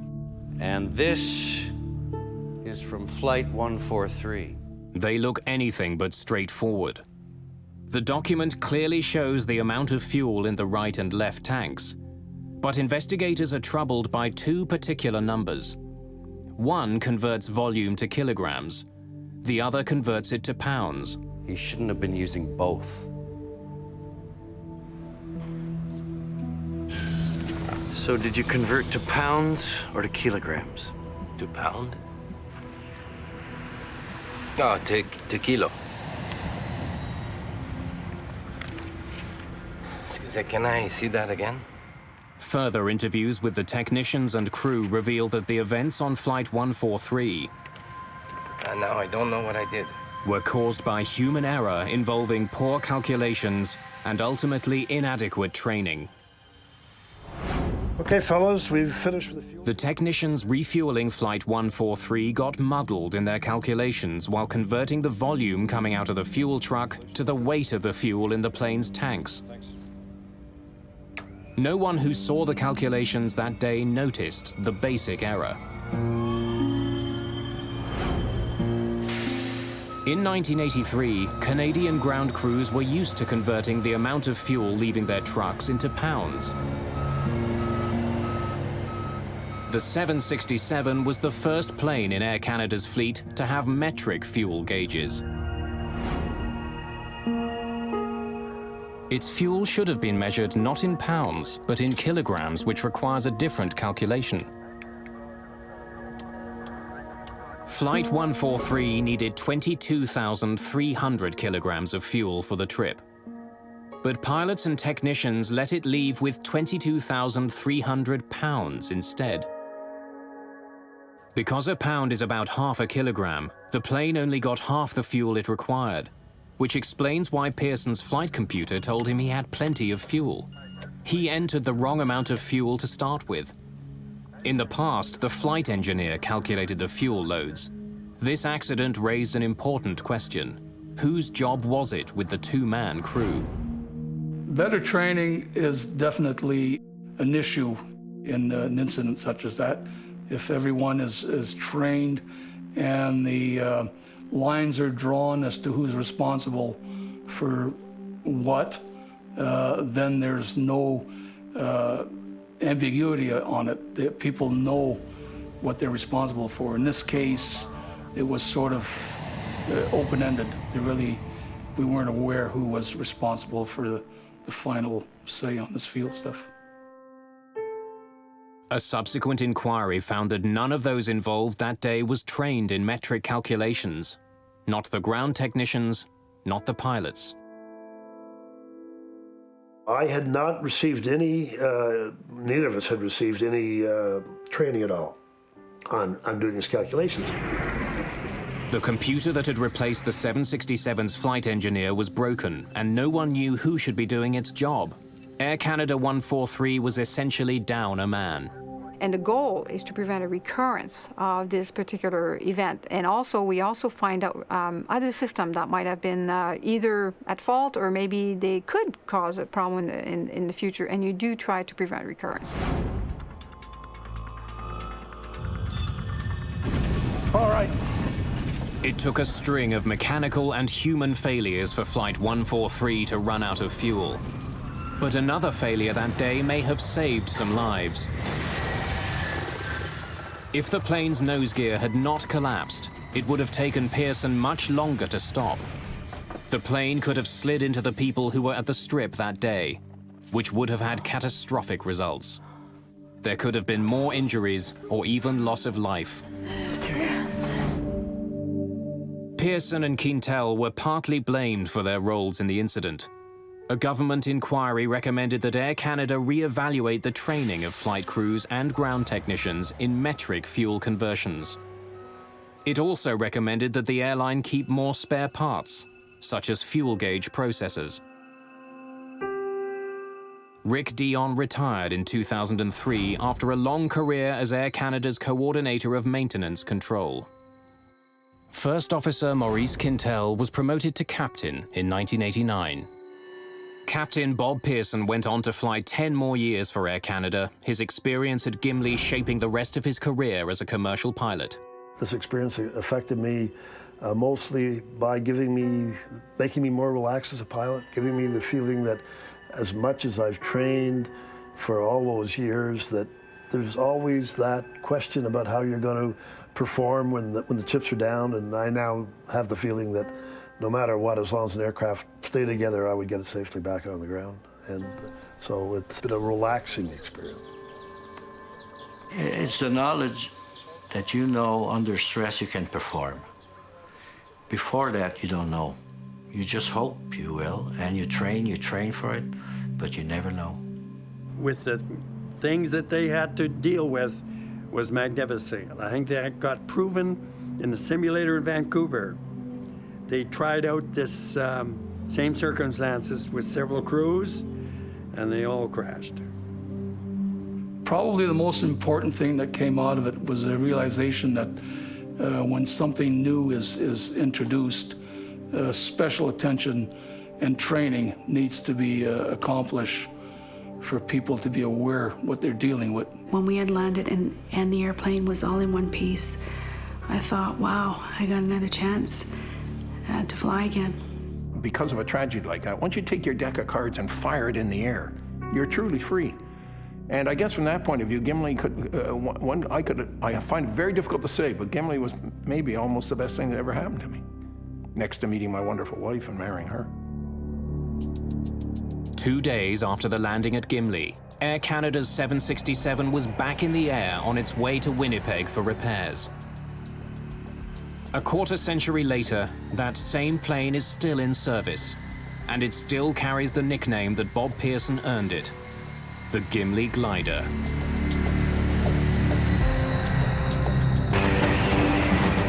At the time, it was the worst crash in aviation history. It was just a scene of absolute, utter devastation. In 1974, more than 300 people died when their plane fell from the sky. There's barely anything left here that's recognizable as being a part of an aircraft. You couldn't walk anywhere without the danger you were going to stand on a part of a human being. The key to understanding the disaster is found thousands of kilometers away. An unusual piece of evidence that tells the troubling story of a crash that could have been prevented.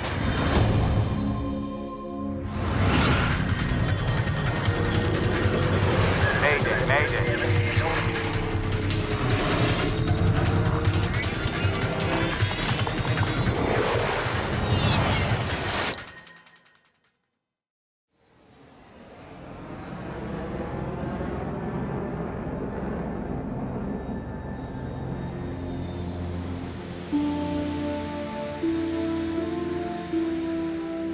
June the 12th, 1972. One of the newest members of American Airlines Fleet is in Detroit, Michigan. John, Paige. Flight 96, a brand new DC-10, is getting ready for takeoff. Captain Bryce McCormick and co-pilot Paige Whitney have been in the plane for hours. Back there, so when we're in flight, if you can get a chance just to look at that. Detroit is just a stopover on a flight from LA to Buffalo and then to New York. You got there? You ready to try one, Paige? All right, sir.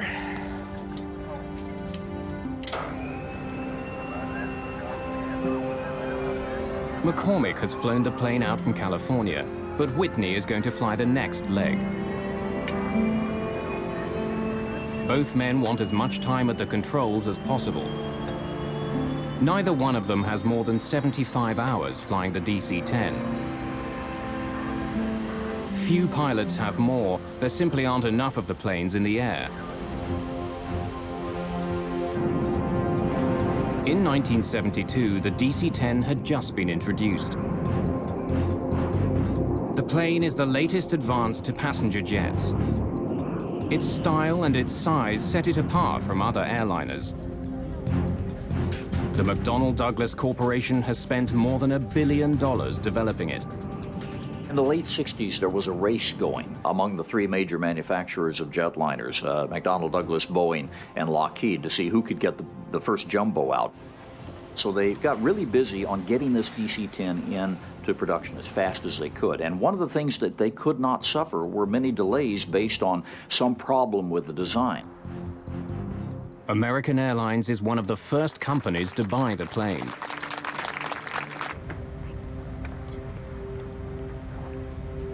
Flight 96 is one of those planes. Just the 5th DC-10 ever built.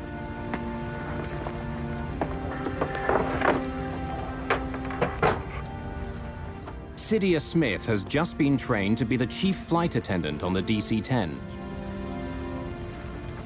I was excited because it was one of the first jumbos that we had. And I was going to have the opportunity to fly number 1, which is what I always wanted to do on a big jet.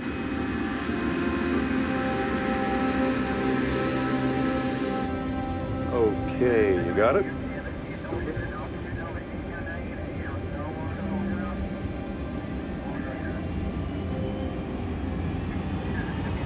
Hand on the wheel. I got you.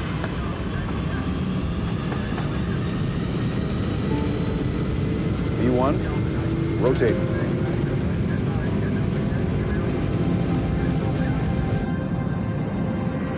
Just after 7 in the evening, Flight 96 lifts off from Detroit Airport.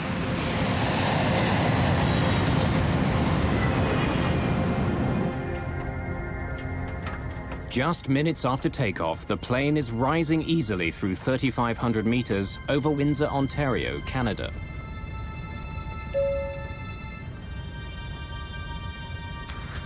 I was sitting in my seat, and the captain had turned off the fasten seatbelt sign, and I was making my way to the galley, and I had to go sort of downhill because we were climbing to go to the galley to turn on the coffee.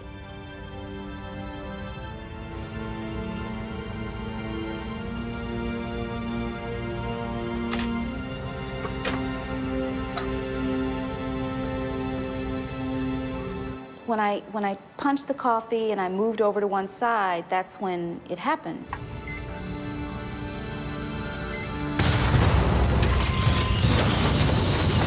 I remember falling over because the plane was like this, but all of a sudden it just went like this.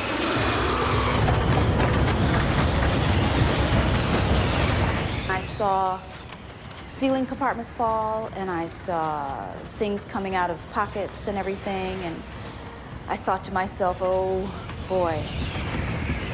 It felt like the last day of my life.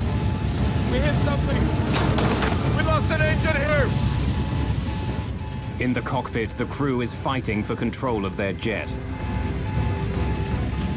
The throttles which control the 3 engines have snapped to idle. The plane loses almost all its thrust. The huge jet begins slowing down. The plane immediately took a huge drop.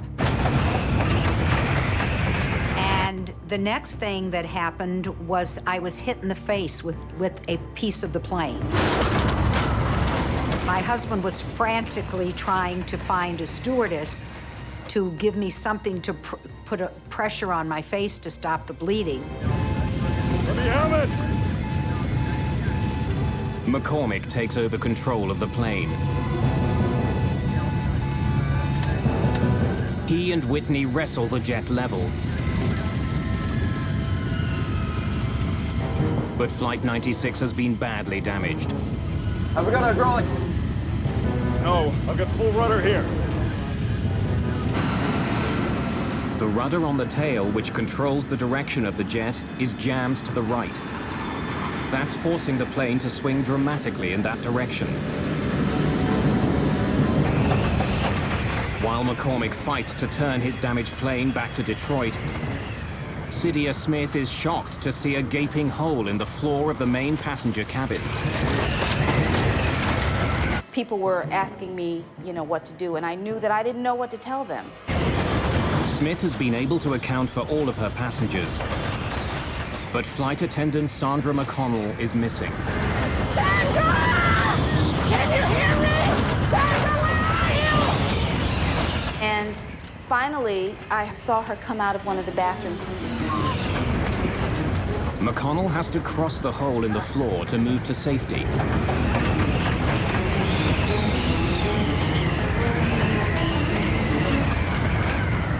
And almost every step she took, the floor kept collapsing.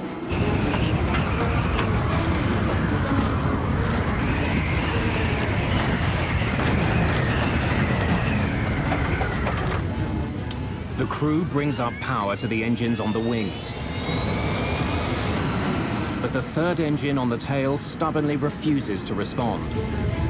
Center, this is American Airlines Flight 96. We got an emergency. American 96, roger. Type of emergency? We've got a jammed rudder. We need to get down and make an approach. Along with his engine and his rudder, McCormick is also having trouble controlling the elevators on the tail of the plane. They help him move the massive plane up and down. They're slow to respond, but he can move them. The situation isn't completely hopeless. I think it's going to fly! American 96, turn further right, heading 200.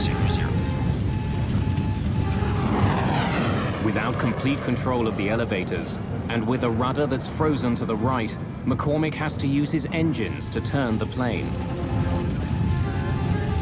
By increasing the thrust on one side of the plane, he can change direction. But it won't be fast. I have no rudder control whatsoever. So our turns are going to have to be very slow and cautious. All of the passengers move as far away from the hole in the back as possible.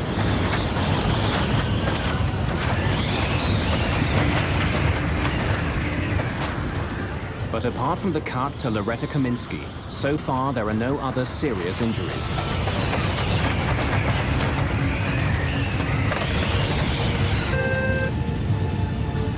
Captain, there's a hole in the back of the plane. A hole? Yes, sir. What do you want us to do? Get everyone ready for an emergency. emergency landing. Bryce McCormick's DC-10 is badly damaged. The lives of everyone on board now depend entirely on his ability to land a plane that can barely fly.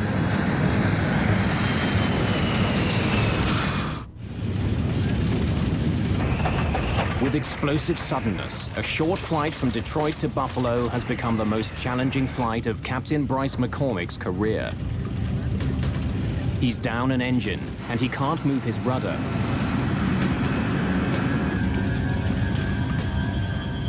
As he heads back to Detroit, McCormick begins to slow his plane down so it can land safely. But when he does, his plane begins falling dangerously fast. Ideally, McCormick should be descending at 700 feet a minute.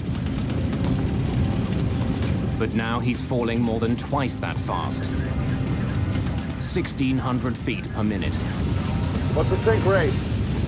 Sink rate, 1,600! At this rate, McCormick will crash well short of the runway. He increases power to his engines to slow his fall. Sink rate, 700. McCormick has slowed the plane's descent to 700 feet per minute. But to do that, he's had to increase his forward airspeed, which means he'll be landing far faster than usual. For the first time since the beginning of the crisis, McCormick talks to the passengers. Ladies and gentlemen, this is your captain speaking. We've had a small problem, but the plane is under control now, and we're heading back to Detroit for an emergency landing. Bryce McCormick was as calm as if he were welcoming you on the plane. As the plane nears the airport, flight attendants ask passengers to remove their shoes and any sharp pieces of jewelry. They had to take off their shoes and glasses.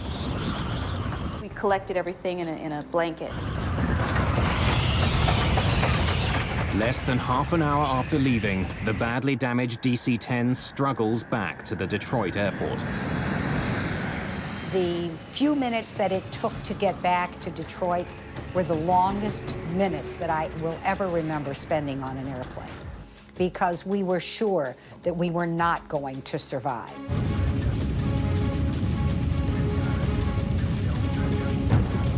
Captain Bryce McCormick now needs to give the jet even more power to push the nose up for landing. His plane is still drifting to the right and traveling fast. I have no rudder to straighten it out when it hits. The DC-10 with 67 people aboard roars toward the runway at almost 300 kilometers an hour.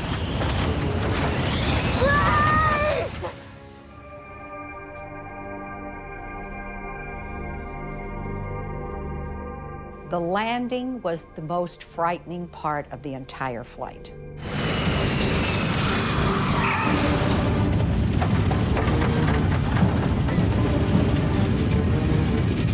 When the plane hits the ground, it begins veering hard to the right. Once the plane landed, it seemed like we just went on forever. I mean, it was just forever.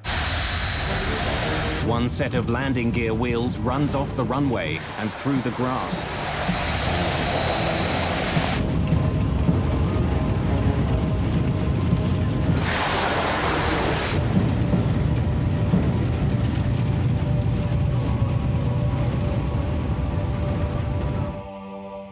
After a harrowing touchdown, the plane eventually comes to a stop just 300 meters from the end of the runway.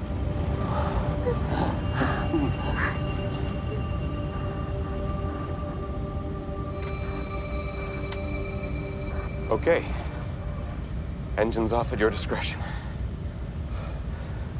Shut him down. Every woman wanted to hug him, and he was just amazing, because it was just at that moment that we all realized that we were alive because of him, that he literally had saved our lives. you take a look at something like this and you say, well, there's good flying and there's bad flying, this is beyond good. This is superlative. This is using every instinct you have as an airman and all the capabilities you have to stay calm enough to get the situation assessed. With the plane on the ground, the crew has its first opportunity to inspect the damage. The captain and I walked back when everybody was off. We walked back to the back, and we just looked up and saw this hole. And it was just so weird. There's no indication that the jet hit something as the pilots first thought. What has caused such damage to the airliner? The hole was so enormous that if anyone had been sitting in the seats that were there, they would have been sucked out immediately. At that point, they still felt it might have been a bomb.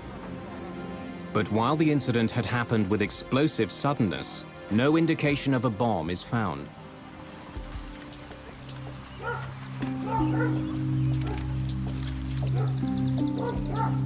As investigators begin their work, they discover that not all of the DC-10 is at the Detroit airport.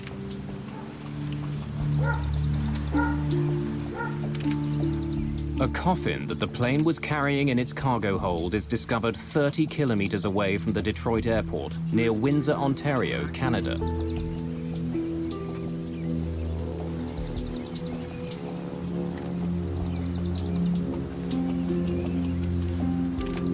Investigators also find the plane's rear cargo door. Doors are not supposed to fall off airplanes, especially since it was a rather new airplane. You would not expect something like that to happen. When they examine the cargo area of the plane, they discover that the very design of the door makes it a potential weak spot. These don't look like they... Most doors on a jet open inward. In fact, the door is slightly larger than the frame it fits into. As the pressure builds inside a jet, this type of plug door is actually forced into the frame of the aircraft. The design makes the door extremely safe. But McDonnell Douglas designed the cargo door on the DC-10 to open outward. That decision was made to increase the amount of storage space on the plane. When it's closed, hooks on the DC-10's door grab hold of a bar on the plane's door frame. To make sure it's closed, baggage handlers push down on a lever, which drives locking pins through the hooks, which hold them in place.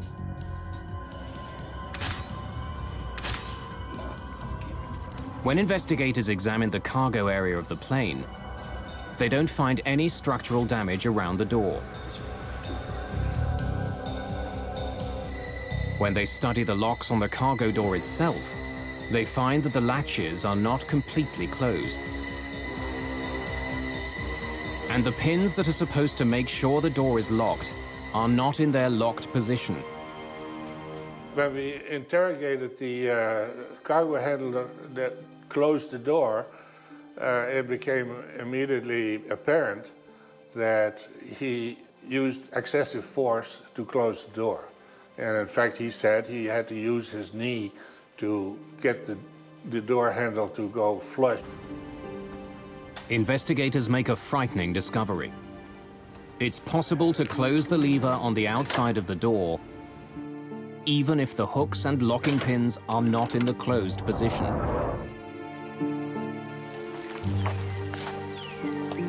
Paul Eddy is a journalist who investigated the history of the DC-10.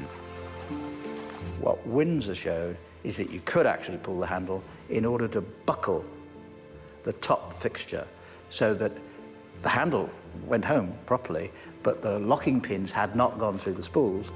Engage the lever. This means that baggage handlers can believe the door is closed when it's not. Not only can the outside lever be closed without the locks being fully engaged, there's no way for the crew of the plane to know. The faulty locking pins will still turn off the warning light, even though they aren't in their proper position. The door was a ticking time bomb.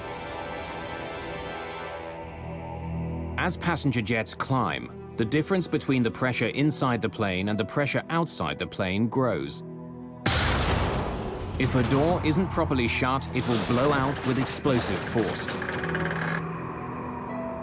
The problem on the American Airlines flight began as the plane passed through 3,500 meters. When the door blew, the coffin in the cargo hold was sucked out. When the air pressure inside the plane was released, anything that wasn't firmly attached was pulled out of the airliner. It's a really startling thing if you're not expecting it. What you've got is a lot of air stuffed inside this pressure vessel that now wants to get out. And the bigger the airplane is, the more powerful the hurricane of air leaving the airplane is during that period of time. By itself, explosive decompression does not make a plane unflyable. So why had Captain McCormick experienced such difficulties controlling his jet? Investigators take a closer look at the back of the plane's cabin and learn that the very design of the DC-10 makes it vulnerable. When the cargo door blew off, there was so much pressure on the floor of the cabin that it collapsed into the cargo compartment below. When it did, the floor ripped into some of the plane's critical control systems. When it collapsed the floor, it took the cables that controlled number 2 engine, and it took most of the cables, or impeded most of the cables that had to do with the flight controls in the back. I think it's going to fly! It left McCormick just enough control to keep his plane level. The remarkable flying of Bryce McCormick had saved the lives of everyone on board Flight 96.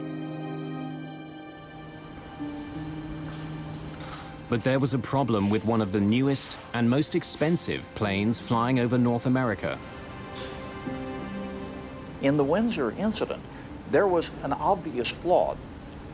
And that's where the NTSB said, look, here is really the smoking gun, the ability to close that thing without having all those locks engaged. Let's make sure we change this system right now. Every DC-10 operator needs to know this. I want everything checked. I want all the bolts checked first. Chuck Miller is the head of the NTSB's Aviation Safety Bureau. You have to check all the latches, okay? Every single latch. It's his responsibility to point out problems with the new DC-10 and propose solutions. He helps write the fixes he thinks McDonnell Douglas needs to make to keep the plane safe. He was a very, very professional man, and he had his investigators had enormous respect for him. Chuck didn't sit back in the office. Chuck was always on the scene. For Chuck Miller, fixing the DC-10 is a matter of professional pride. For McDonnell Douglas, the near accident over Windsor has enormous implications. Their billion-dollar gamble came close to tumbling from the sky. If anything else goes wrong, the company itself could be at stake.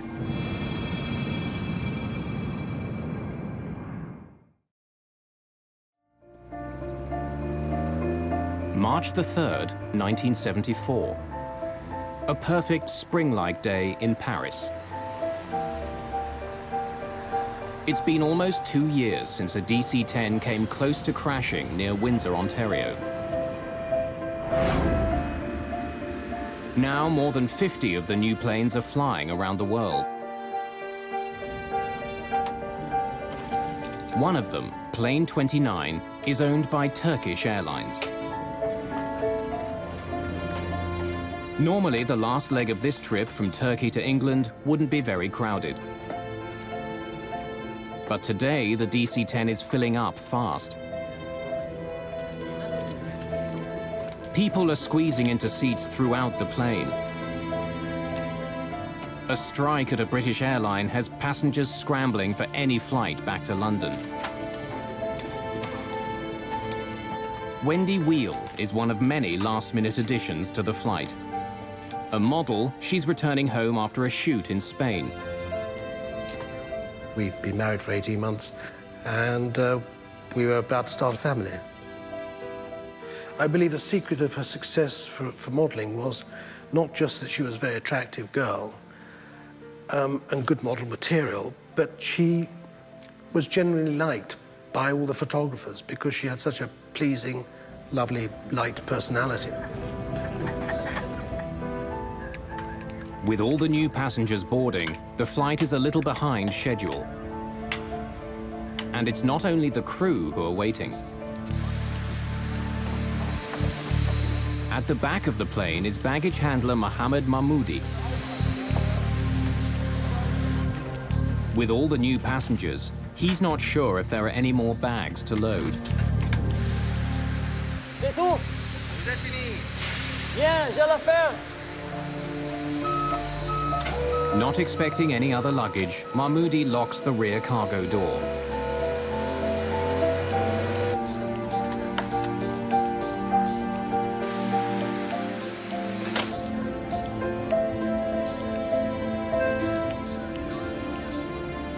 The DC-10 is set to go.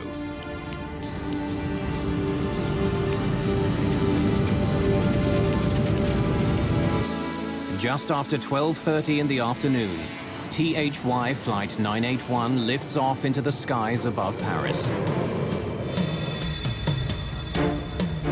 London is less than an hour away. Race control, this is Tango Hotel Yankee 981. We're at 60, requesting clearance to flight level 230. Tango Hotel Yankee 981, you are cleared to flight level 230. 981, roger.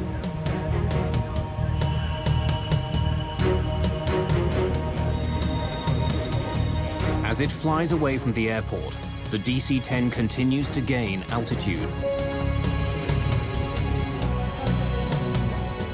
2,700 meters, 3,000 meters, 3,300 meters.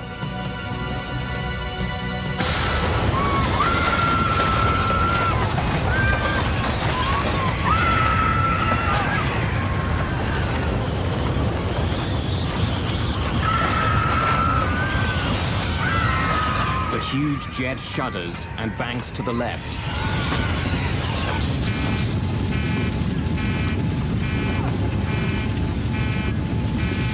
What happened?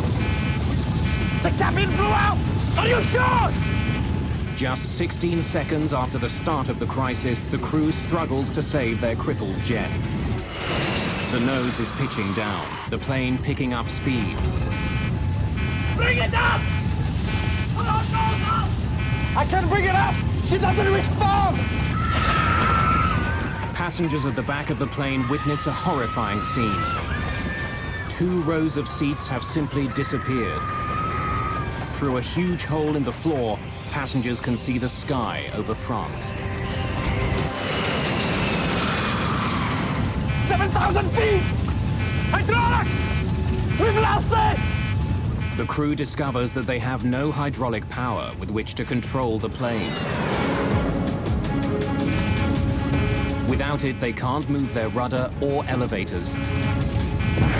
Even without its most basic controls, the plane begins to level out. But it's fallen too far. Looks like we're going to hit the ground! Speed! The DC-10 is traveling almost 800 kilometers an hour.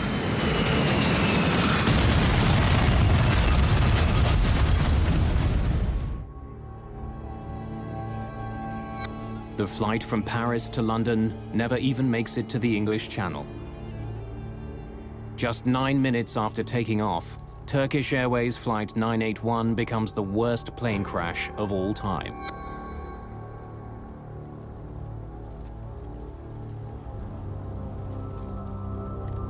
In London, the flight is listed as delayed. The news of the crash comes out slowly.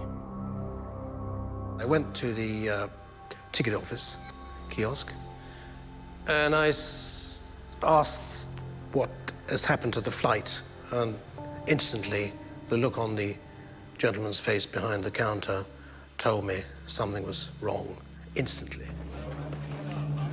There's barely anything left here that's recognizable as being a part of an aircraft. I looked on the television and I just thought, well, I just hope she's dead. because I just saw the carnage of the forest in Senlis, and it was like looking at a First World War trench movie. Flight 981, carrying 346 passengers, virtually disintegrates on impact.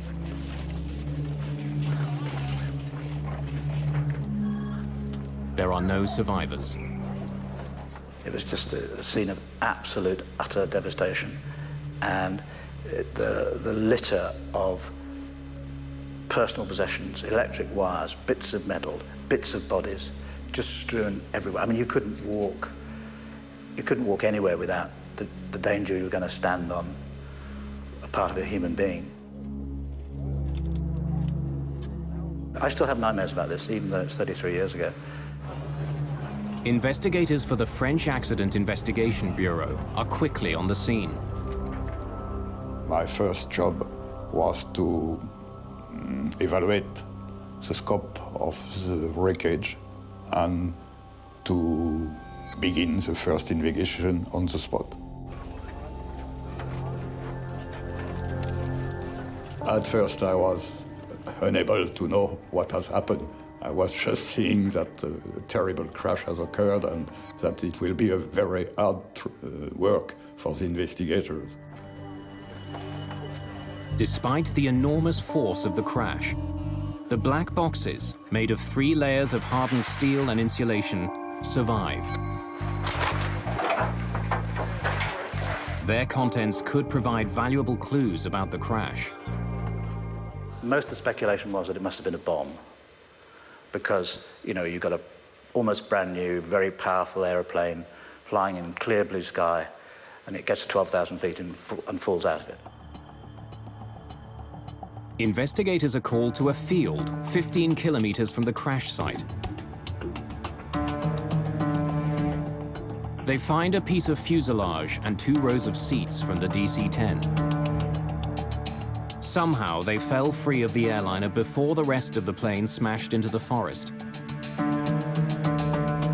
When investigators arrive, the bodies of the passengers who were in the seats have already been removed. When relatives of those who died in the crash arrive in France, they're directed to a small church in the town of Senlis. One of the saddest sights I've ever seen is in this church. They laid out on tables everything they'd found, you know, clothing, possessions, teddy bears, rings, watches. And then relatives who wanted to were allowed to come and walk around these trestle tables with all this stuff laid out.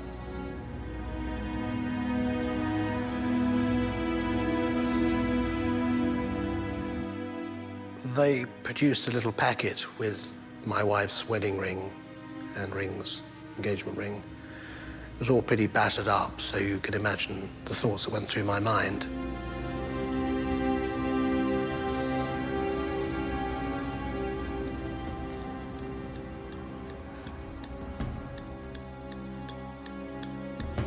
Since the accident involves an American plane, the NTSB's Chuck Miller joins the investigation. For the second time in 2 years, he's dealing with a problem with the DC-10. I don't believe that Miller suspected for one moment that the door hadn't been fixed after Windsor. But it becomes clear that the piece of fuselage found in France is in fact the plane's rear cargo door. It seems like a repeat of the Windsor accident. Miller is left with a haunting question. Why hadn't the problem been fixed? When he saw the door, of course, saw that it hadn't been done. The fix hadn't been made. And that's when I think his anger became very, very strong indeed. Miller takes an unusual step. Although the official investigation is just beginning, he gives journalist Paul Eddy an important tip. I said, have you got any ideas what made the door come off? He said, yeah. Well, if I were you, I'd go and look at a place called Windsor, Ontario.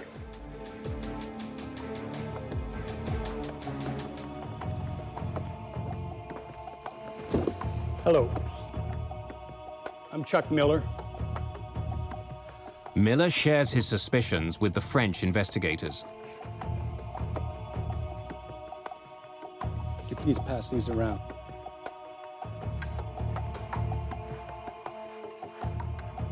These were taken on June 12th, 1972, right after the incident.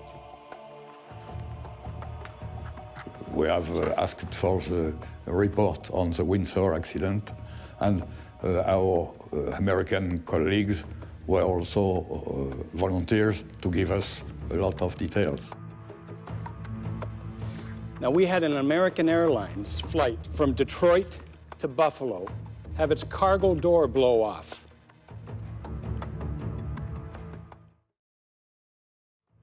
And he has been very frank and had explained what he was thinking of the Windsor accident. After all the work done during the American Airlines investigation, had something been overlooked? Was there another problem with McDonnell Douglas's enormous plane?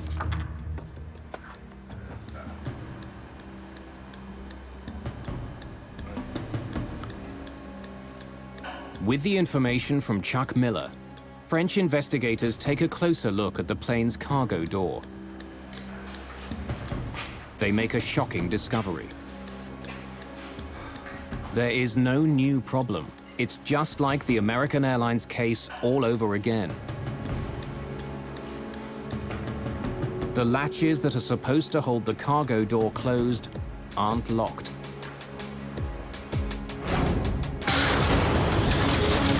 And since 2 rows of seats were sucked out of the DC-10 over Paris, it's clear that the floor on the plane collapsed, just as it had in Windsor. It looks like we're going to hit the ground! I can't bring it up! Nothing, In fact, when investigators listen to the cockpit voice recorder,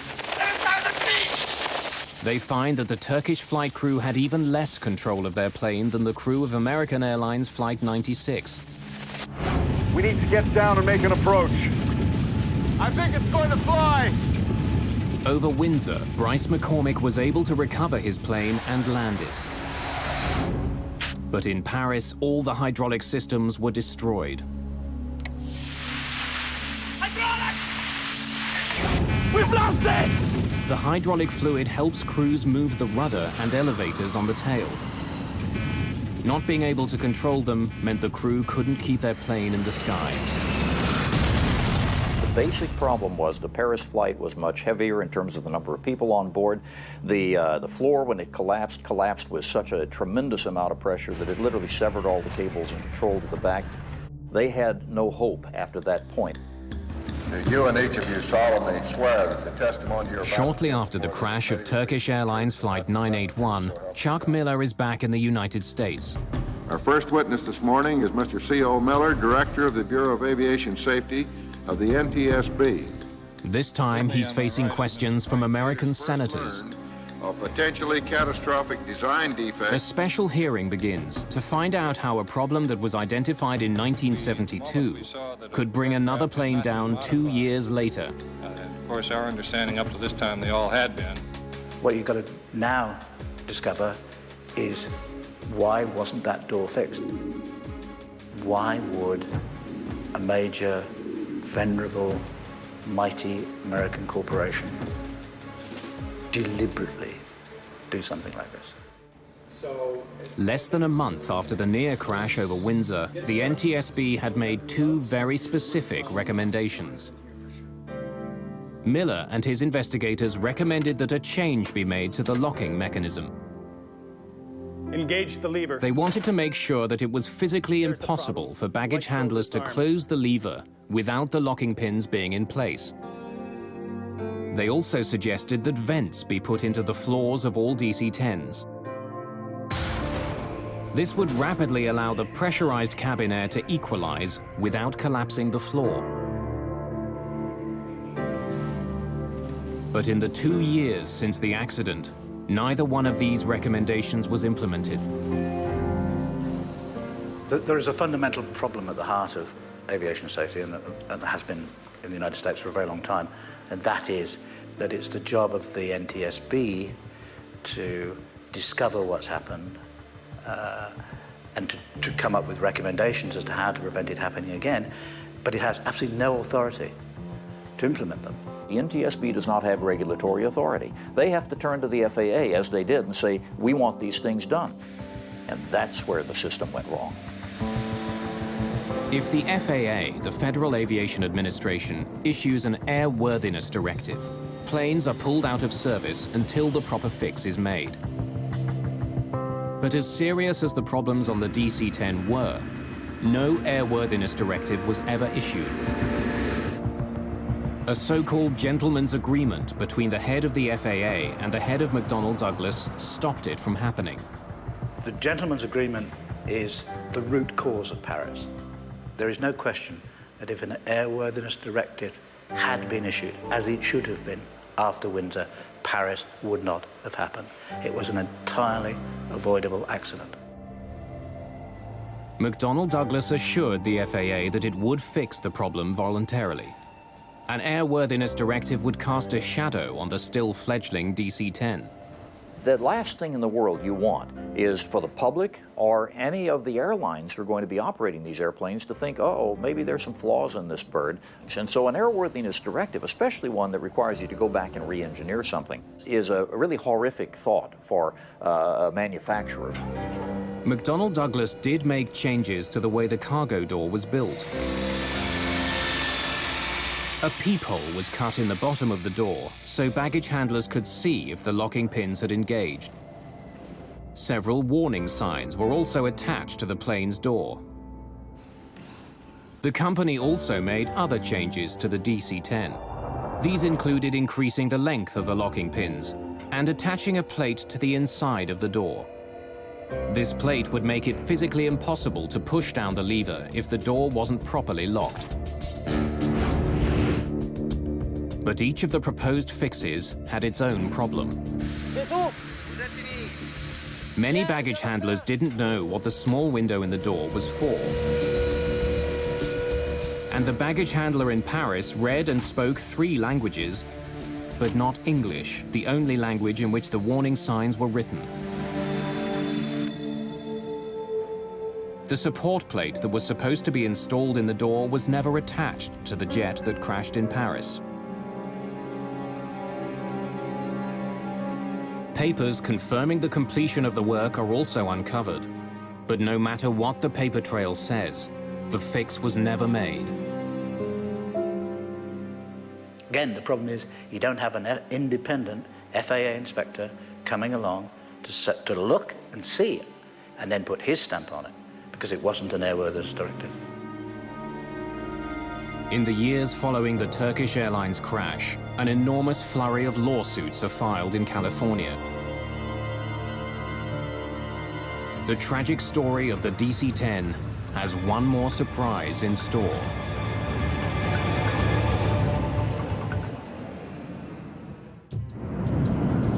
It's 1974, and an unprecedented series of lawsuits are being filed against McDonnell Douglas.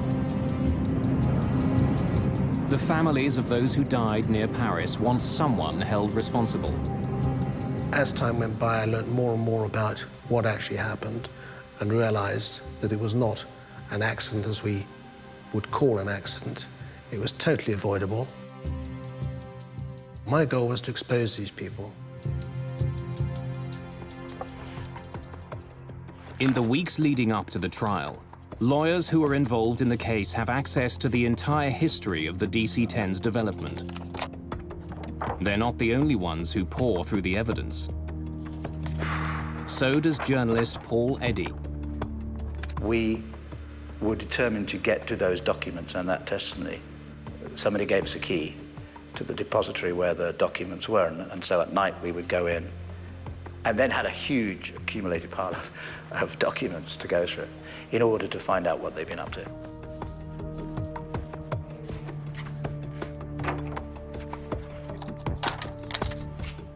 Reading through the immense pile of paper, Eddy makes an incredible discovery. A memo written by Don Applegate, the director of product engineering for Convair, the company who'd built the cargo door for McDonnell Douglas.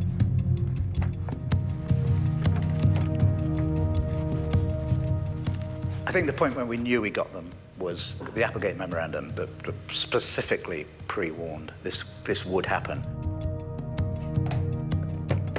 The memo is a damning indictment of the cargo doors that were being made for the DC-10 and the lack of venting in the cabin floors. It warns that it's only a matter of time before there's a major disaster involving the doors.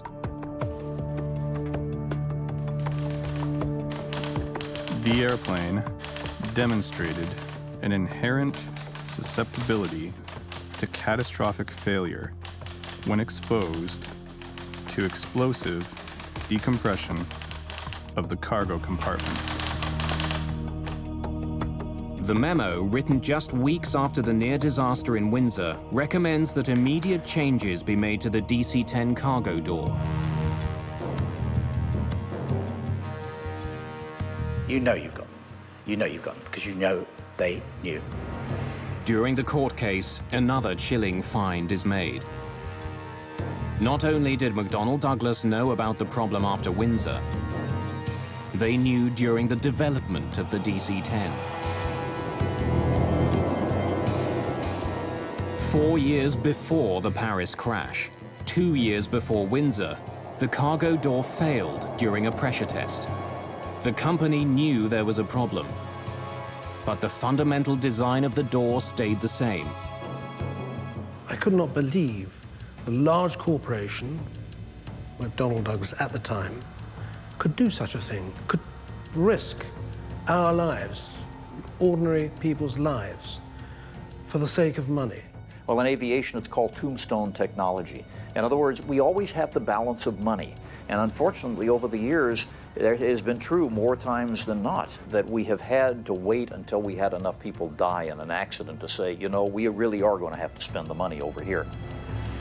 The Applegate memo and other information that comes out during the court case leads to one of the biggest settlements in the history of aviation. McDonnell Douglas paid over $80 million in damages. After the Paris crash, foolproof changes were finally made to the DC-10 cargo door. And this time, nothing was left to chance. The FAA issued an airworthiness directive that ensured the doors would never again open in mid-air. And it worked. After Paris, there wasn't another serious incident involving the cargo doors on a DC-10. But the plane's history and an intensely competitive industry did have an impact. McDonnell Douglas sold far fewer commercial DC-10s than it had once hoped for. Most of the pilots that I know who have flown the DC-10 over the years really love the old bird. She's probably a little more clunky than the 747 in terms of her heaviness of flight controls, but it's still a lovely bird to fly. That's fine, but you can't disassociate either the airplane or the company from the awful reputation that the crash left. Eventually, McDonnell Douglas itself disappears. The company was bought by Boeing in 1996. In the forest outside Paris, a monument now stands honoring those who were killed on Flight 981. A permanent reminder of one of the most disturbing crashes in the history of aviation.